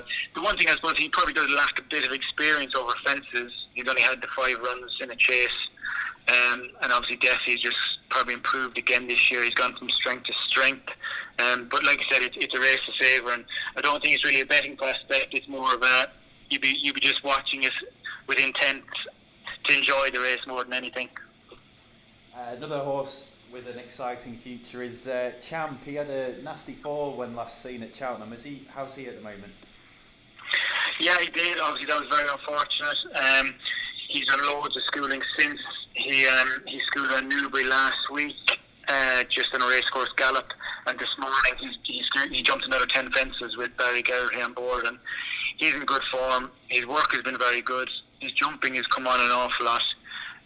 You just hope now, like in the RSA, that he just gets a clear round and he'll be there at the bottom of the hill, and hopefully he'll be powering on up to the top of the hill in first position. Yeah, another with a big chance as well is Santini, who's joint favourite at the moment for the Cheltenham Gold Cup. Is he in good form as well? Yeah, definitely. I suppose he's probably favourite on potential, isn't he? You know, he's probably one of the top 3 or 4 in the betting that's a bit unexposed yet, and we haven't seen the best of him. I'd like people kind of crabbed him a small bit the last day at Cheltenham, but I just don't know what more he could have done. You know, he saw the trip out very well. He beat a good solid yardstick in Bristol de May, who was probably 3rd in the race last year. You know, so going in that form, he'll take an awful lot of beating come Friday, I think. Now, there's loads with chances, but what we want to know as well, potentially, is there any horses you think could be under the radar from Seven Barrows at the Cheltenham Festival? Well, I suppose like most years, we're going to have plenty in the handicaps, whether it be the Coral, the boys race on the Friday, or the County Hurdle Coral Cup. We have numerous, but I think one horse that probably is just a bit under the radar, the horse called Champagne Mystery. He goes for the novice handicap chase, I think, on the Tuesday. He's a horse of Trevor Hemmings's as well. That he won an entry at the start of the year, and he finished second over 2 miles at Fakenham the last day. But back up to 2.5, I think he'd have a great chance on Tuesday. Last but not least, we'll touch on a certain Beware the Bear. Now, he isn't going to go to the Ultima. He's going to head straight to Aintree. Yeah, Nick, that's the plan. He was actually in the Grimthorpe last Saturday at Doncaster, and we didn't bother running him just because the ground, it went heavy a few days beforehand, and we didn't want to give him a hard race. The plan is now for him to go straight to Aintree this year, because there's only 3 weeks between Cheltenham and Aintree, and from the start of this season, the main aim was Aintree, so he'd probably have a racecourse gallop along the way somewhere, but the plan is to go straight to the National with him. Personally as well, it must be a real thrill to get a ride in the Grand National. Yeah, definitely, Nick. You know, they're hard to come by. A bit like winners at Cheltenham, they're hard to come by. And I suppose Nicky Henderson, he's a brilliant trainer of probably faster horses is probably the best way of describing it. Hence why he's never trained a national winner or anything. So he doesn't have that many runners in the race. But yeah, it's great to pick up a ride like that has hopefully has a leading chance in the big race this year. Yeah, it looks like a lovely weight, and I know you've ridden in the National before on Chirlo de Lane. You've also ridden in some of the other races of the national fences. What's it like to go round those at Aintree? Yeah, I suppose it's a jockey's dream, and it's a great buzz, and you know, thankfully Nicky's horses are very well schooled and they take those fences very well. But yeah, I suppose it's kind of a childhood dream the whole time, isn't it, when you're riding in over those fences. Like I said, even riding the race is a massive spectacle, you know. It's a race that stops the nations, it's a stops the world. And yeah, it's I suppose when you're a kid and you want to be a jockey, I suppose you always kind of think of the Gold Cup or the Grand National, and hopefully this year we have a good chance of running a big race in the famous race. Yeah, thank you very much to Jerry McGrath there for joining us again here on the podcast. He caught up with Nick recently. He also gives us a dark horse look out for at the festival as well, Nick. Yeah, in the Trevor Hemmings colours. It's worth noting that the last time Jerry gave us a dark horse, it was a certain Pim. But all the way back in November, he's gone on to be a really smart horse over fences this season. So definitely worth keeping an eye on him in the what's now used to be the Close Brothers, the Northern Trust. There you go. Yeah. So definitely. I still refer to it as the Close Brothers. Novice handicaps. Yeah, no, I'm the same. I think it's going to take some time to say Northern Trust. Yeah. Obviously, Boodles as opposed to Fred Winton. Marsh said a JLT. Yeah. Yeah. It may take some time. Let's Definitely. say, but I'll get there in the end. Right then, let's look ahead now to day 3. We'll kick things off with the Marshes. Novices Chase, former of the JLT. Over 2.5 miles. Allaho is the market leader here for Willie Mullins. Very impressive last time out at Fairy House. Is this the right choice then to go for the Marshes in your opinion? Think so, yeah. I think this is more open than the RSA. I think he'd have a reasonable chance. It's an interesting one because you're sort of taking his chasing form on trust. He was a very smart novice hurdler last year. You know, he was third in the Albert Bartlett, second in a Grade 1 at Punchestown, and he won at the second time of asking at Fairy House. Absolutely hosed up 21 lengths. This will be far tougher, but yeah. I don't think I'd have him as favourite, but he's definitely got a very, very good chance for the Willie Mullins team. Definitely. You know what? In fact, yeah, we'll talk about Itchy Feet first because I think Itchy Feet's got a really good chance, Nick. But what I will say is that there's 2 horses in this field that I really fancy both each way at a bit of a price. But I want to start first with Itchy Feet for Ollie Murphy. Won the Silly Isles last time out, beating Midnight Shadow. We'll come on to Midnight Shadow very, very short. It's 2 from 2 chasing. And again, with what we've seen of him so far, he's coming here with a very, very good chance. He is. I'm very, very sweet on him. I was really, really taken by his win in the Silly Isles last time. I think that was strong form. And to do it was impressive as well that he was able to do it on the back of one start over fences in a rag and bone race. To be honest, at Leicester, no disrespect to Leicester there. Really impressive. He was a very smart novice hurdler last season. He has form here. He was third in the Supreme, which will help him. The trip isn't an issue, and I think there's more to come from him yet. And I think he'll take all the beating. I think he's got a very, very good chance, Itchy Feet. And I know, corrections again, and Ollie Murphy in general, isn't he? He's very, bullish about his chances for him to get the job done. And I think he'll run a huge race here. I really do. I'll give you the 2 that I like at a bit of a price. One of those is Reserve Tank. Now, this is his only entry for the Colin Tizard yard. It was last seen running in the John Frankham at Newbury. That was on Ladbrokes Trophy Day. There's only 3 went to post that day. He was the red hot favourite at 1-2. He was beaten by the Paul Nichols trained Danny Wisbrang. He won at Wincanton the time before in a Grade 2. He's a Grade 1 winner over hurdles. He beat a certain brewing up a storm. That was in the Mersey Novices at the Grand National Festival last year. Now, he's not been seen since finishing second behind Danny Wisbrang, but I've seen what Joe Tizard's been saying in regards to loss in translation, and if it's the same sort of scenario with him, the fact he's had this absence won't be any negative. He'll go there relatively fresh, and I think at a bit of a price, it could run well. So Reserve Tank, I think, is a good each way shout for the Marshes.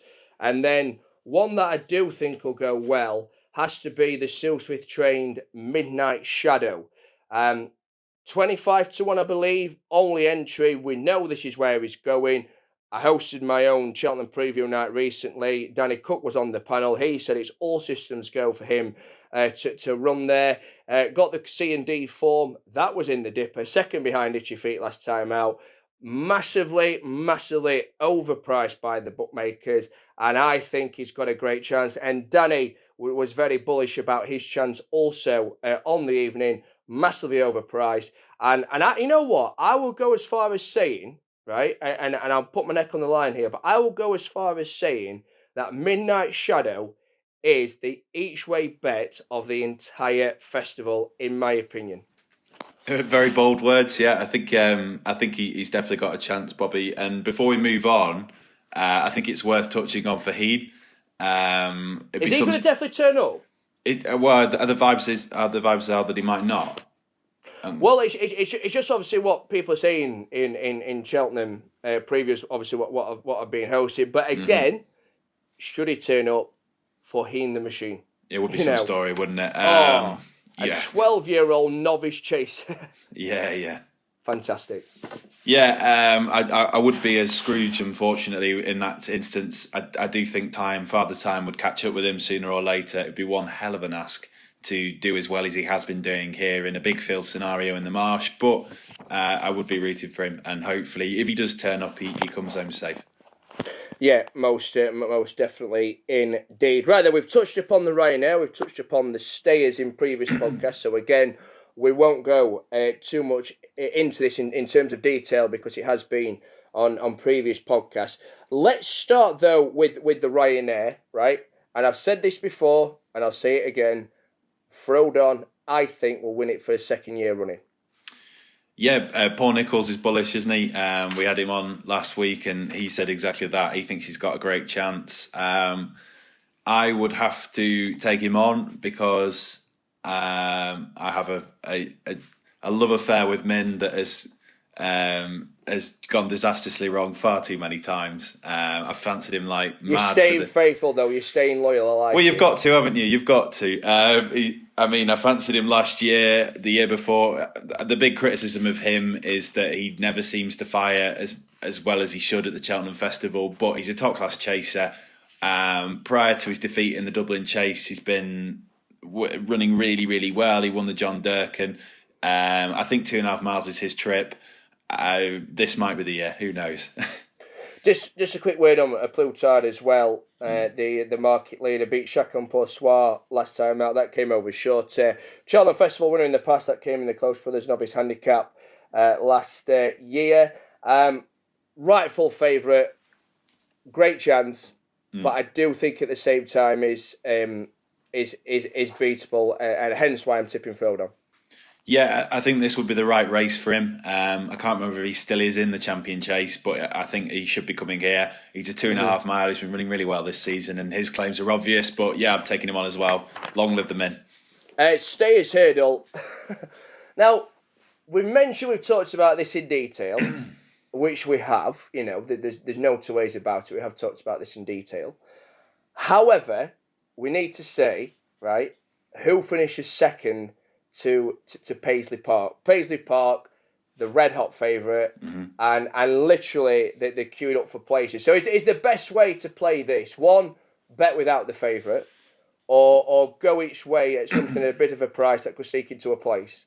Depends what kind of punter you are, really. I suppose if you are the punter that does a fourfold or a fivefold or an accumulator for the week, I'd say that Paisley Park is as close to a banker as you'll have all week. He's got the strongest chance of anything to win all week. He's the king of the division. He's another one where you always have the feeling that something might get him because he hits those flat spots, but he's done nothing wrong so far. And the pace he showed last year to come into contention in the Stayers was unbelievable. He'll take some beating. And if I had to pick one each way, I don't think there's that much depth in this race. I was really impressed by Epatante, is where I was going. I don't think there's much depth. I was really impressed with him at Haydock. Warren Greatrex was really bullish about him when I spoke to him last week at Cheltenham. Yeah, Pace Part 1, Epatante 2. Interesting. And I'll agree with you with that as well. Oh, is that what we're going to say? We're going to say the straight forecast there? Yeah, let's go for it. Right then, each way selection, please, Nick, before we hear from another horseracing.net ambassador. Yeah, I'll be repeating myself here because I think I said it last week, but I'll just reaffirm it in case you missed the episode. I said I was really impressed by Bob Marler in the Edinburgh National last month. I think he's got a real chance in the Kim Muir on the Thursday. It's the only race he's entered in. He's 20-1. Warren Greatrex is really bullish about his chances. It's worth noting that Mr. Broach, his stablemate, won the Kim Muir in 2018, finished second in the Edinburgh National the start before. Bob Marler's gone one better. He's on a really nice mark. I think he'll go really well. And I'm going to give you two as well. I've already mentioned him, so I won't go into too much detail. Reserve Tank each way in the Marshes, and also Midnight Shadow each way, also line up in the Marshes. And I'll say it again. Midnight Shadow, in my opinion, is the each-way bet of the entire festival. Now, as promised, we're going to hear now from another horseracing.net ambassador. This time, it's time to hear from Kerry Lee. Now, we know Cheltenham's getting closer when the 5-day entries start creeping through. Are you excited for the big week? Oh, very much so. It's great to be a part of it, and to have Happy Diva going for the Brown and Maribel on Thursday is very exciting. Yeah, how are you going to do it personally? Will you be there for all four or just a couple of the days? No, not at all. It's a working week, the same as every other. So if I haven't got runners, I shan't be going. But yes, I shall be there with bells on Thursday, and rooting for our diva. Yeah. So how's the season been for you so far? It's been a while since we've chatted, since Christmas. Some success for you, of course, already at Cheltenham with Happy Diva. Absolutely. I mean, biggest career success to date, really, with Happy Diva, winning the Bet Victor in the autumn. Since then, she's only had a couple more runs. She's a little bit flat last time at Ascot, so it'll be 8 weeks, I think, until between runs from Ascot next week. So that'll be just right. Again, we've done our last piece of work. We've done our last schooling session. It's just a case of keeping her well and happy and getting to Cheltenham with a bit of luck on our side. Yeah, we'll chat about Happy Diva. She's been an absolute superstar for you, hasn't she? Mm-hmm. Yes, a listed winner, the Lady Protectress last year. So yeah, she's a brilliant filly to have in training, and wouldn't it be great if she could go and put the icing on the cake for her owners and win at the festival as well? Absolutely. How do you feel about her chances? I've just had a quick look at the betting. She's about 25-1, and she's about £6 higher than when she won in November. Absolutely. She's got it all to do. I'm not sure she's improved £6, but as much as anything, you need luck on your side. And there's one good thing about the handicaps at the festival is that all the graded horses are actually going for graded races. Yeah. So you don't end up with the wolf in sheep's clothing. Usually at the top of the field. The handicaps are nice and compact. Everything there deserves to be there and is in with a chance. It's by no means an easy race at all. In fact, I think it's one of the hardest of the season. But we're going there with as good a chance as any. She certainly deserves to be there, and we'll be giving it our best shot. Looked as well. You've got a couple of other entries elsewhere in the week, but are they likely to potentially head elsewhere instead? Well, after the confirmation stage, Storm Control, who's in the 2.5-mile novice handicap chase on Tuesday, I think he's 27 on the list, so it looks highly unlikely he'll get in. So I think he'll go to Hereford on Saturday instead, and we'll try and nick a slightly smaller race there with a bit of luck on our side. And then Ice Cool Champs, He's in the Ultima and the Kim Mule, but again, he won't get into either, I don't think. So we shall have to look elsewhere for him. Hopefully Happy Diva, though, could get you a big win at the festival. And we'll chat about the festival in general as well. I've got a quick fire session planned for you in a moment. But we've chatted to you, of course, before on the podcast, and you've said that, if you could pick any winner of a championship race, it would be the Champion Chase. I thought we'd focus on that race. And it looks a brilliant renewal this year, doesn't it? Certainly does. It's one of those races that I would absolutely love to train the winner of the Champion Chase. It looks a great lineup. Altior is the one to beat, obviously, but I think I'd look elsewhere this year. I quite like the look of Lady Buttons if she turns up. If I spin the question, if I could give you one horse in the race to train this year with the view of hopefully having the winner, who would you go for? Oh, you'd probably have to go for Altior. You have to go for Altior, wouldn't you? But it's almost the most impossible question to ask, that one. I guess you'd also look at a younger horse, and you'd perhaps look at Duke de Genève or Defi de Soy. They're fantastic horses. You wouldn't turn down any single one of them, that's for sure. As a bit of fun and an outsider, I think Lady Buttons could be interesting. And I know they want to go for the Champion Chase.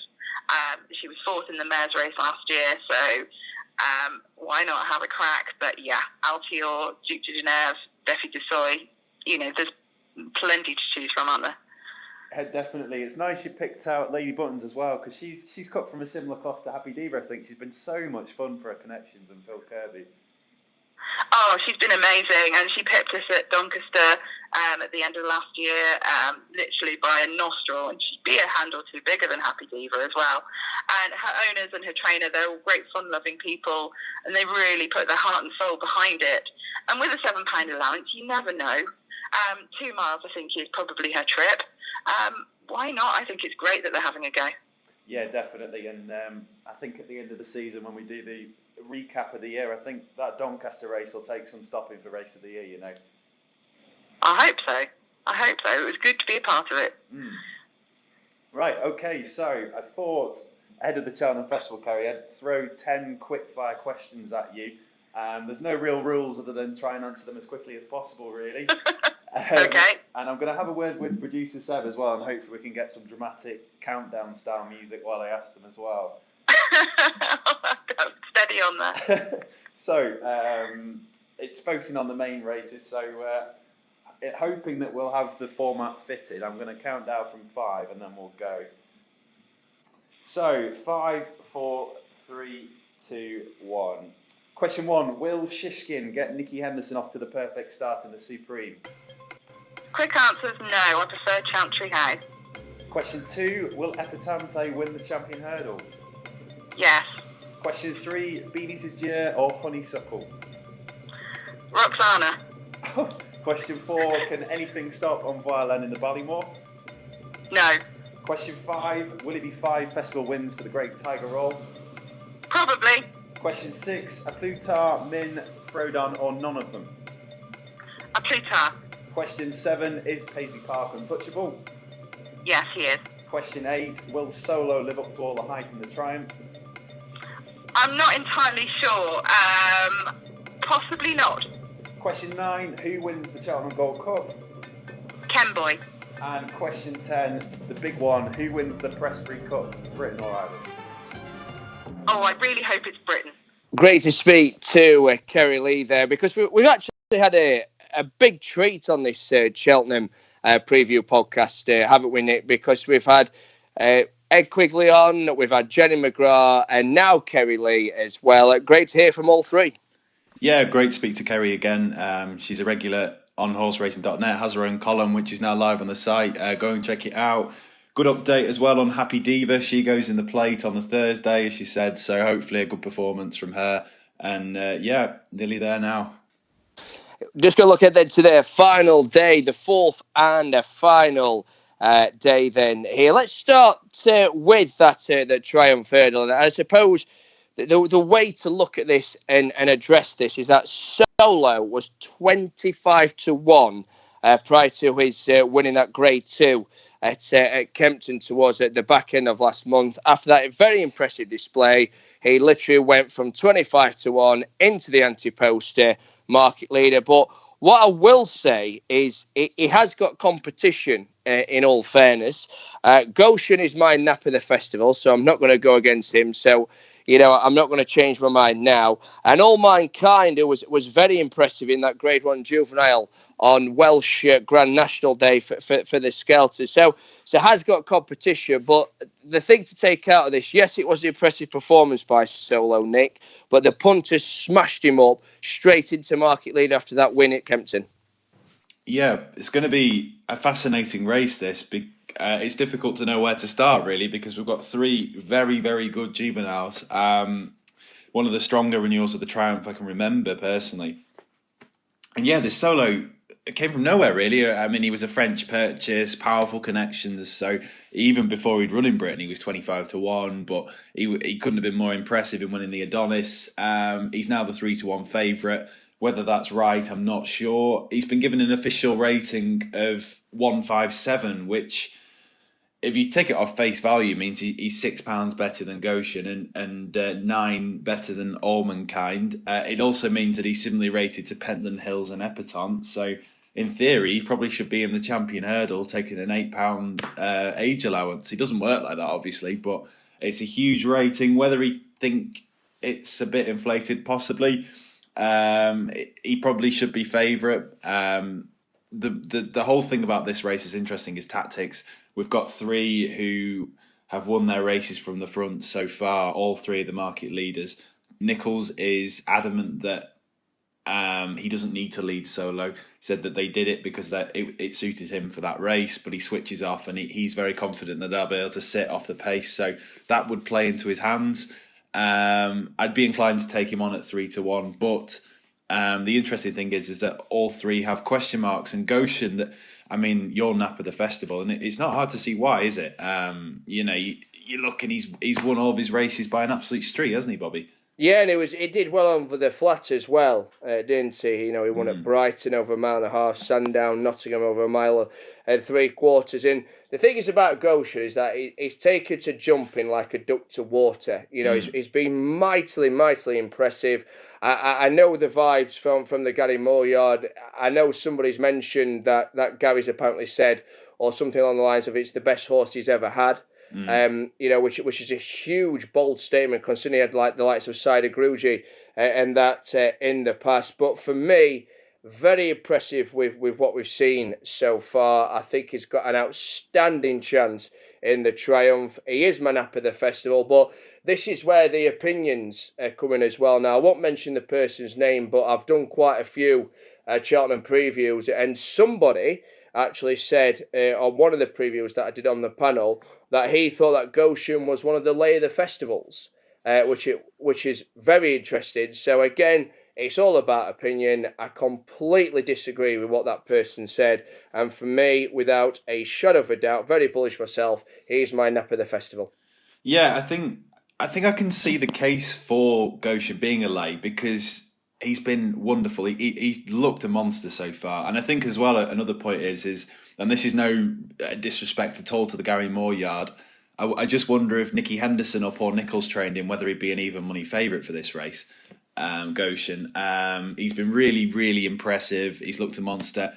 There's question marks about him jumping left so far, whether he'll struggle at Cheltenham doing that. I mean, we spoke to Jamie Moore a long time ago now at Doncaster back at the end of January, and he wasn't worried in that respect.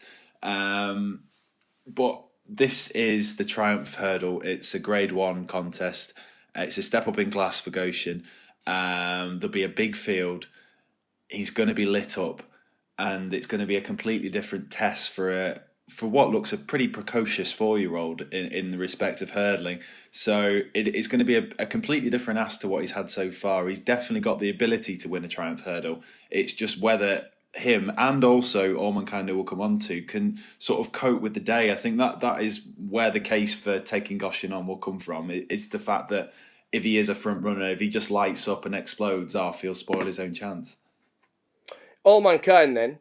who has also won his last three over the hurdles. Warwick, Cheltenham, won that Grade 2 at Cheltenham, didn't he? And then he won the Grade 1 juvenile last time out at Chepstow, as I say, on Welsh Grand National Day. Now he's next in the market. Was he not Antipo's favourite once at one time, All Mankind? So do you think he's been slightly overlooked compared to Solo and Goshen as well? I do, yeah. I've been really impressed with him. He's won all three of his starts so far. He's got Grade 1 winning form in the book as well. I thought I was really taken with that performance at Chepstow. It's worth noting that all three of his starts over hurdles will come in soft, heavy conditions. So if it did come up quick, this would be a different ask. He's a front runner, so you wonder whether they would have to go with Goshen or whether they could sit in. It's a fascinating tactical angle. Interestingly, the Gary Moore team should have a reasonable gauge of how good All Mankind is, because All Mankind beat Botox Has at Cheltenham a couple of starts ago, who's from the Gary Moore yard. They regard him pretty highly as well. So I imagine it was about 2.5 lengths. They should have a reasonable idea of where All Mankind sits in terms of Botox Has and Goshen. But yeah, he's got course and distance winning form in the book. Dan Skelton has come out and spoke to the Post and says he can't understand why All Mankind is £9 inferior to Solo and official ratings. I think all three have a fine chance. It's going to be a fascinating race from a tactical perspective. You probably can't write off the Irish Aspire Tower. Paul Nichols gave Sisaico a reasonable write-up last week at his media day. So yeah, and Away Over the Sea as well as Grade 1 winning form in the book. So as much as it is, there's three very strong candidates in here, there is also a decent supporting cast as well, so it should be a great race. Because we're both desperate to get onto the Gold Cup, we'll just keep this very brief in regards to the Albert Bartlett. Time Hill, market leader, won his last three, Grade 1 company last time out. Should be the one to get the job done for Philip Hobbs and Dickie Johnson. But just a very quick word, and I mean a very quick word because we've touched on this quite a lot, but Ramsey Zatei, you know, what a prep this is on the way to the Grand National. He ran in the Grand National last year. He was pulled up. He's been novice hurdling on this term, and it's very, very interesting because his last two runs have been in Grade 2 novice hurdle company. And I think it's brilliant that he's running in the Albert Bartlett on his way to the Grand National. I think, has there ever been a horse to, you know, win the Albert Bartlett, this novice hurdle, and then head to entry for the big one and get the job done there? Do you know what I mean? It'd be some incredible. Obviously, it's spoil the Tiger Old party. Don't get me wrong, but I think it's brilliant that the way David Pipe is campaigning him for the national, and you know, similar to Faheen obviously going novice chaser, but Ramsey Zatei, you know, we know he gets the trip. That's not going to be a problem. I think it's a great prep myself. I think he'll go to the national mighty fit anyway. Yeah, it's been a really shrewd campaign, hasn't it? You know, we've said before he qualifies for these races, so why not? And he's done really, really well. His attitude was amazing at Haydock. He never gave up. So as far as he's concerned, I think the more rain, the better. The more of a test, the better. He stays all day. He'll try all day. He's got a brilliant each way chance. For win purposes, I was really taken by Time Hill in the Challow over Christmas. He beat the Cashel man who Jerry spoke about earlier.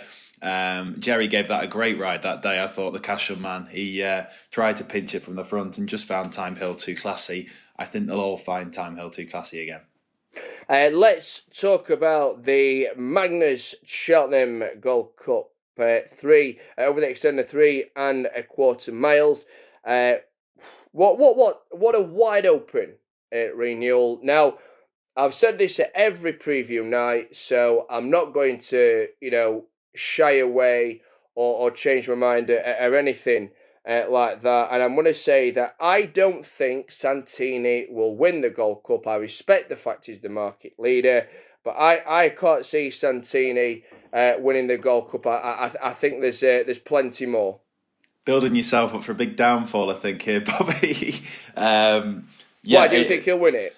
I don't know, actually, to be honest. Every time I look at this race, I change my mind. It is wide open. It's going to be a great race. And what's really interesting is you can make a strong case for about 9 or 10, and you can also make a case against them as well. And Santini, he's had a reputation as being a bit of a slow coach. His win at Sandown wasn't great. Even Nicky Henderson admitted that. But I was at Cheltenham for Trials Day. I was really impressed with his win in the Cotswold Chase. We've said before that if you're going to be a Grade 1 chaser, Bristol Demai is a great barometer. He beat him fair and square. Both made errors, both recovered. And Santini's change of gear that day was what impressed me. It had all the hallmarks of a Gold Cup performance. Whether that is a Gold Cup winning performance or just a Gold Cup performance, I'm not sure. But he's shown a lot of credentials. He stays, he jumps well. He seems to be able to go championship pace. I think he'll be bang there. Nicky Henderson should have a decent... Do you think he'll win? I've said in the past yes, and then I look and I think if you gave me £10 to spend on the race, I had to put 5 of it on the nose, I'd put it on Santini. Really? I'd also play something each way, but I haven't decided who yet. But I, as we say, we're going to go through the field, I think, and all of them have a chance. Yeah. Obviously, they all have a chance. You've got to be in it to win it. Listen, if you were to give me £10 of your own money to have a bet on the Gold Cup, my money, not yours. Your money, not mine, or even my own. Anybody's money. I wouldn't go anywhere near Santini. I wouldn't have £1 on the nose. I wouldn't have 50p on the nose. I wouldn't go 50 pence each way or whatever. I just wouldn't go anywhere near Santini. I'm sorry, but for me, I don't think he'll win the Gold Cup. And listen, I've been wrong before. I could be wrong again. But for me, I think there are horses here. Once again, the Irish have got a very strong hand. Last year's winner, Album Photo. Delta work in there as well.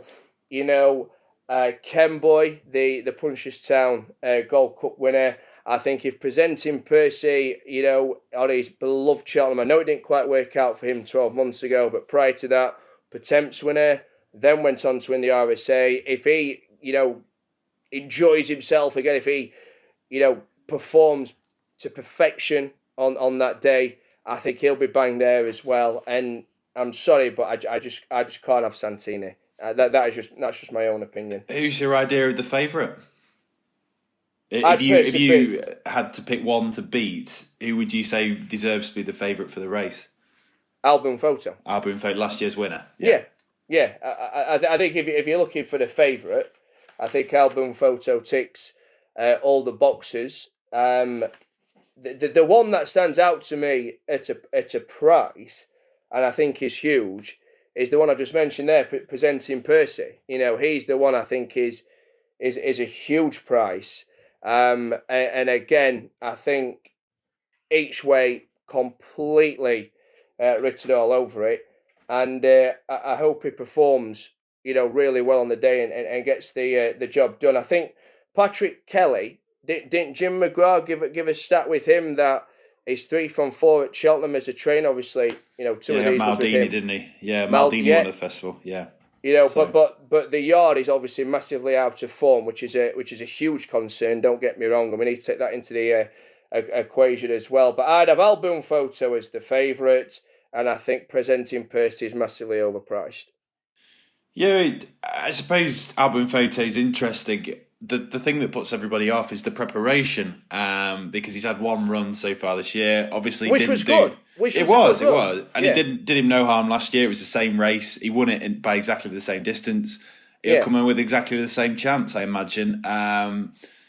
He was beaten fair and square at Punchestown on his next start by Kenboy. Whether that Cheltenham Gold Cup took the edge off him, I think I'd take him on. I think this year's renewal is stronger. I think the supporting cast is stronger this year.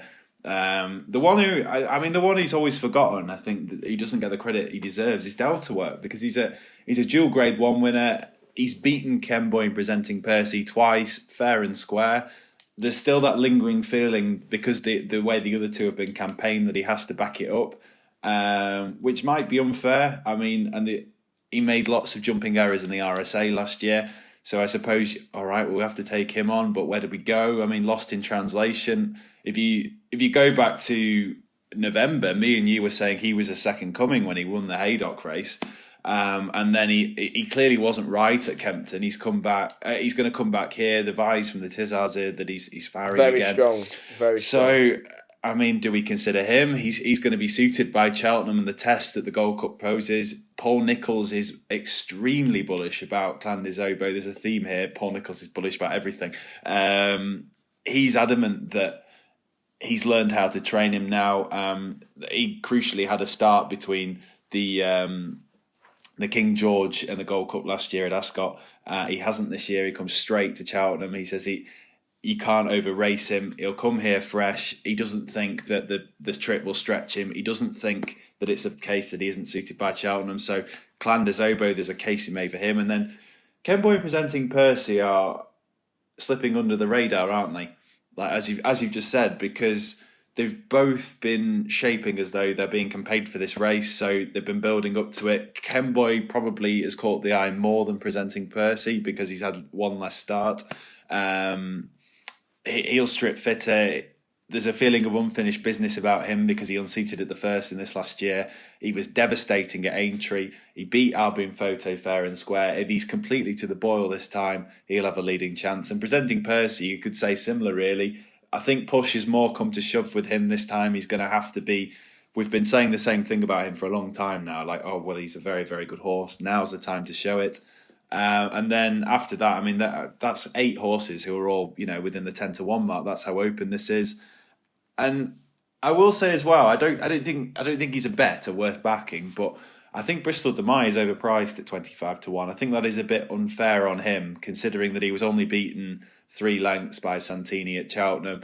He ran as perfectly well as he should have done at Haydock, and he was a brilliant third in this last year. All right, the same argument as I said to Albion Photos is that this race is probably stronger, but he'll be on the premises. He's a top class performer, and 25-1 is probably a little big. You know what? One that I do think's massively overpriced as well, but I suppose the way you look at the field, obviously horses need to be. But I think Chris's Dream for Henry de Bromhead, I know he's given obviously quite bullish about his chances as well in recent papers and everything. And I think Chris's Dream could run well. Of course, he's won his last 2, Grade 2 last time out at Gowran Park. That was back on the 15th of February. And I think Chris's Dream potentially could come into the equation as well. Whether or not he's good enough to beat some of these, remains to be seen. But I think he could run a decent race, give you a good run for your money. Now, what I want to do here, Nick, and we've not spoke about this, I'm slightly putting you on the spot, but I know you can do it. Let's assume there's going to be more than 8 runners in the Gold Cup, and let's give a 1, 2, 3. Now, what I will say is, because I'm going to give a combination tricast here, so I'm going to give a 1, 2, 3 combination tricast. Or should I just give a tricast and put my neck on the line a bit more? Oh, give the tricast. Give the tricast. Okay. Right, so do you want me to go first? Yeah, I'm just working it out now. Okay. God, you've put me on the spot here. I'll tell you what, while you're thinking... Go on, no, I'm ready. Are you ready? Okay. I'm ready. Right, do you want to go first or shall I? I'll go first. I'll go first. Just to irritate you. Okay. Santini, Llandys Obo, Ken Boy. So that's Santini first. Yes. Llandys Obo second and Ken Boy third. Ken Boy third, okay. So that's your 1, 2, 3. Right. Yes. No surprise, Santini's not even in my top 3. Right then. I'm going to do it in reverse. Okay. Oh, X Factor style. X Factor. In third place, Presenting Percy. Okay. In second place, Delta Work. And Album Photo to go in again and get the job done. So, obviously, put it in the correct order. Album Photo for the win. Delta Work second. Presenting Percy third. A 1, 2, 3 for Ireland. That's the way I'm playing it for the Gold Cup this year. So that's my 1, 2, 3. That's your 1, 2, 3. Now we always get an each way as we've been throughout the whole of this podcast. So what would be your each way selection for the final day of the Cheltenham Festival.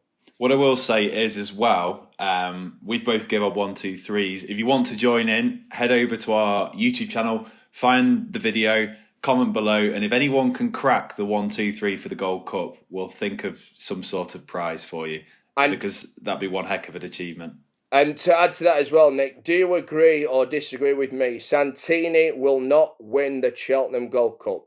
Agree or disagree? Let us know. Go on then, mate. What's your each way selection then for Friday? I'm going to change the agenda for this one. It isn't an each way, but I think he's a nice price, and I was very taken. Again, it's another Paul Nichols horse. He was brilliant last week in the detail he went into. And one he talked about, he was very complimentary of, is a horse called Greenatine, who is the 7-1 favourite for the Grand Annual. He's won 3 starts out of 3 so far of fences. He won a 3-runner race at Fakenham last time out. Nichols has said that he thinks really highly of this horse. He's qualified for a handicap mark. He already had one. He's off 150, and that's probably steep enough in the Grand Annual. It's a reasonable ask, but the interesting thing here is the fact that he's sort of suggested that if he runs well here and all going well, they'll aim him at the Grade 1 at Aintree. So that's a clue of just how high a regard they see him in. He also said that he thinks he could be a 160 horse in time. The mark could underestimate him. He's the favourite at the moment. I think conditions will suit. A fast run race will suit him. Ground, everything will play into his hands. I think he could be a nice bet at about 7-1. A fun bet anyway in a race like the Grand Annual after... if you're Bobby, you'll be able to get your stake back when Santini wins the Gold Cup on Greenatine.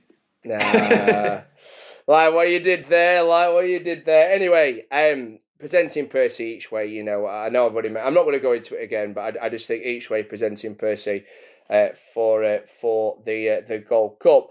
Right then, that's the end of the Cheltenham preview here on the Jumps Racing Podcast in association with horseracing.net. We hope you've enjoyed it. It was great fun to film that one. And we filmed it during the day as well and not at night. A nice change, isn't it? I've been drinking brews for once, so that's been good. It's been pints for the last few weeks because I've been in pubs all the time, haven't I? You have. We've seen. Here I am, sat in my living room with either a pint of water or a cup of tea myself, and you've been living the high life, going to all these nice pubs around the country. I'm not jealous at all, by the way, that you've been going to all these nice pubs around the country. I'm not jealous of you at all, but maybe I need to go to a pub just to try and balance it out a bit. You do. That's your assignment before the end of the season. To film one at least in a pub. Absolutely. As always, thank you to everybody for tuning in on YouTube, on Apple Music, SoundCloud, Spotify. Absolutely brilliant. We hope you've enjoyed it as well. Do enjoy next week. It's going to be a fantastic 4 days. And as Nick said just a couple of minutes ago, get involved with your own opinions. Horseracing.net on Facebook, at horseracing_net on Twitter. Also, do get involved with the comments on YouTube as well. What is your 1, 2, 3 for the Cheltenham Gold Cup? And do you agree or disagree with me? Santini will not win the Cheltenham Gold Cup. Let us know what you think. Now, there won't be a Jumps Racing podcast next week because we're both going to be very busy and tied up with Cheltenham, but we will be back the week after when we'll be getting ready for the Grand National Festival at Aintree. But from myself and from Nick, have a fantastic Cheltenham, and we'll be back very soon.